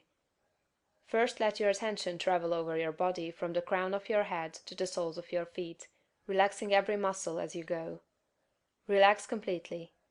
And next, get physical and other ills off your mind. Let the attention pass down the spinal cord and out over the nerves to the extremities, and as you do so, think, "My nerves are in perfect order all over my body. They obey my will, and I have great nerve force." Next bring your attention to the lungs and think, "I am breathing deeply and quietly, and the air goes into every cell of my lungs, which are in perfect condition. My blood is purified and made clean." Next to the heart. "My heart is beating strongly and steadily, and my circulation is perfect, even to the extremities." Next to the digestive system. "My stomach and bowels perform their work perfectly. My food is digested and assimilated, and my body rebuilt and nourished. My liver, kidneys, and bladder each perform their several functions without pain or strain. I am perfectly well. My body is resting, my mind is quiet, and my soul is at peace. I have no anxiety about financial or other matters. God, who is within me, is also in all things I want, impelling them toward me. All that I want is already given to me. I have no anxiety about my health, for I am perfectly well. I have no worry or fear whatever. I rise above all temptation to moral evil. I cast out all greed, selfishness, and narrow personal ambition. I do not hold envy, malice, or enmity toward any living soul. I will follow no course of action which is not in accord with my highest ideals. I am right, and I will do right." Viewpoint. All is right with the world. It is perfect and advancing to completion. I will contemplate the facts of social, political, and industrial life only from this high viewpoint. Behold, it is all very good.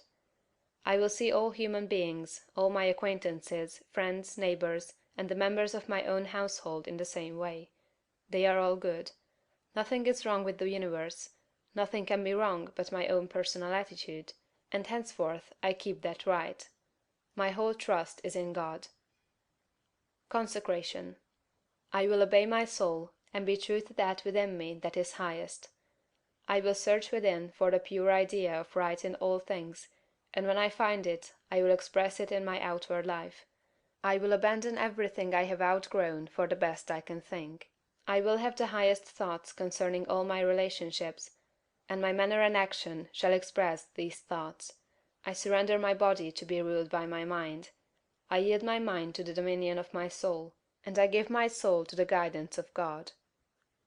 Identification. There is but one substance and source, and of that I am made, and with it I am one. It is my Father. I proceeded forth and came from it. My Father and I are one, and my Father is greater than I, and I do his will. I surrender myself to conscious unity with pure spirit. There is but one, and that one is everywhere. I am one with the eternal consciousness. Idealization. Form a mental picture of yourself as you want to be, and at the greatest height your imagination can picture. Dwell upon this for some little time, holding the thought. This is what I really am. This is a picture of my own perfect and advancing to completion. I will contemplate the facts of social, political, and industrial life only from this high viewpoint. Behold, it is all very good. I will see all human beings, all my acquaintances, friends, neighbors, and the members of my own household in the same way. They are all good. Nothing is wrong with the universe, nothing can be wrong but my own personal attitude, and henceforth I keep that right. My whole trust is in God. Realization. I appropriate to myself the power to become what I want to be, and to do what I want to do. I exercise creative energy. All the power there is mine. I will arise and go forth with power and perfect confidence. I will do mighty works in the strength of the Lord, my God. I will trust and not fear, for God is with me. A summary of the science of being great. All men are made of the one intelligent substance, and therefore all contain the same essential powers and possibilities. Greatness is equally inherent in all, and may be manifested by all. Every person may become great. Every constituent of God is a constituent of man. Man may overcome both heredity and circumstances by exercising the inherent creative power of the soul. If he is to become great, the soul must act, and must rule the mind and the body. Man's knowledge is limited, and he falls into error through ignorance. To avoid this, he must connect his soul with the universal spirit. Universal spirit is the intelligent substance from which all things come. It is in and through all things.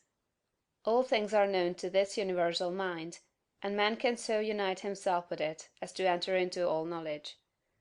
To do this, man must cast out of himself everything that separates him from God. He must will to live the divine life, and he must rise above all moral temptations. He must forsake every course of action that is not in accord with his highest ideals. He must reach the right viewpoint, recognizing that God is all, in all, and that there is nothing wrong. He must see that nature, society, government, and industry are perfect in their present stage, and advancing toward completion, and that all men and women everywhere are good and perfect. He must know that all is right with the world, and unite with God for the completion of the perfect work. It is only as man sees God as the great advancing presence in all, and good in all, that he can rise to real greatness. He must consecrate himself to the service of the highest that is within himself, obeying the voice of the soul. There is an inner light in every man, that continuously impels him toward the highest, and he must be guided by this light if he would become great. He must recognize the fact that he is one with the Father, and continuously affirm this unity for himself and for all others. He must know himself to be a God among gods, and act accordingly. He must have absolute faith in his own perceptions of truth, and begin at home to act upon these perceptions. As he sees the true and right course in small things, he must take that course. He must cease to act unthinkingly, and begin to think, and he must be sincere in his thought. He must form a mental conception of himself at the highest, and hold this conception until it is his habitual thought form of himself. This thought form he must keep continuously in view. He must outwardly realize and express that thought form in his actions. He must do everything that he does in a great way. In dealing with his family, his neighbors, acquaintances, and friends, he must make every act an expression of his ideal. The man who reaches the right viewpoint and makes full consecration, and who fully idealizes himself as great, and who makes every act, however trivial, an expression of the ideal, has already attained to greatness. Everything he does will be done in a great way. He will make himself known, and will be recognized as a personality of power. He will receive knowledge by inspiration, and will know all that he needs to know. He will receive all the material wealth he forms in his thoughts, and will not lack for any good thing. He will be given ability to deal with any combination of circumstances that may arise, and his growth and progress will be continuous and rapid. Great works will seek him out, and all men will delight to do him honor. Because of its particular value to the students of the science of being great, I close this book by giving a portion of Emerson's essay on the Oversoul. This great essay is fundamental, showing the foundation principles of monism and the science of greatness. I recommend the student to study it most carefully in connection with this book. What is the universal sense of want and ignorance, but the fine innuendo by which the great soul makes its enormous claim? Why do men feel that the natural history of man has never been written, but always he is leaving behind what you have said of him, and it becomes old, and books of metaphysics worthless?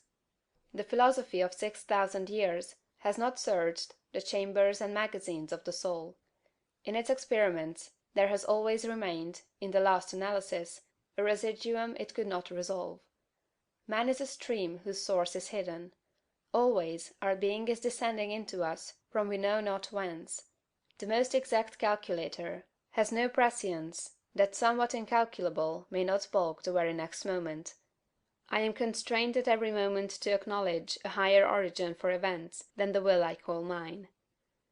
As with events, it is so with thoughts. When I watch that flowing river, which, out of regions I see not, pours for a season its streams into me, I see that I am a pensioner, not a cause, but a surprised spectator of this ethereal water, that I desire and look up, and put myself in the attitude of reception, but from some alien energy the visions come. The supreme critic on all the errors of the past and present, and the only prophet of that which must be, is that great nature in which we rest, as the earth lies in the soft arms of the atmosphere. That unity, that oversoul, with which every man's particular being is contained and made one with all other. That common heart, of which all sincere conversation is the worship, to which all right action is submission. That overpowering reality which confutes our tricks and talents, and constrains every one to pass for what he is, and to speak from his character and not from his tongue, and which evermore tends and aims to pass into our thoughts and hand, and become wisdom and virtue and power and beauty. We live in succession, in division, in parts, in particles. Meantime within man is the soul of the whole, the wise silence, the universal beauty, to which every part and particle is equally related, the eternal One. And this deep power in which we exist, and whose beatitude is all accessible to us, is not only self-sufficing and perfect in every hour, but the act of seeing, and the thing seen, the seer and the spectacle, the subject and the object, are one. We see the world piece by piece, as the sun, the moon, the animal, the tree, but the whole, of which these are the shining parts, is the soul. It is only by the vision of that wisdom that the horoscope of the ages can be read, and it is only by falling back on our better thoughts, by yielding to the spirit of prophecy which is innate in every man, that we know what it saith. Every man's words, who speaks from that life, must sound vain to those who do not dwell in the same thought on their own part. I dare not speak for it. My words do not carry its august sense, they fall short and cold. Only itself can aspire whom it will, and behold, their speech shall be lyrical and sweet, and universal as the rising of the wind. Yet I desire, even by profane words, if sacred I may not use, to indicate the heaven of this deity, and to report what hints I have collected of the transcendent simplicity and energy of the highest law. If we consider what happens in conversation, in reveries, in remorse, in times of passion, in surprises, in the instruction of dreams wherein often we see ourselves in masquerade, the droll disguises only magnifying and enhancing a real element, and forcing it on our distinct notice, we shall catch many hints that will broaden and lighten into knowledge of the secret of nature. All goes to show that the soul in man is not an organ, but animates and exercises all the organs; is not a function, like the power of memory, of calculation, of comparison, but uses these as hands and feet; is not a faculty, but a light; is not the intellect or the will, but the master of the intellect and the will; is the vast background of our being in which they lie, an immensity not possessed and that cannot be possessed. From within or from behind, a light shines through us upon things, and makes us aware that we are nothing, but the light is all. A man is the facade of a temple wherein all wisdom and all good abide. What we commonly call man, the eating, drinking, planting, counting man, does not, as we know him, represent himself, but misrepresents himself. Him we do not respect, but the soul, whose organ he is, would he let it appear through his action, would make our knees bend. When it breathes through his intellect, it is genius; when it flows through his affection, it is love. After its own law, and not by arithmetic, is the rate of its progress to be computed.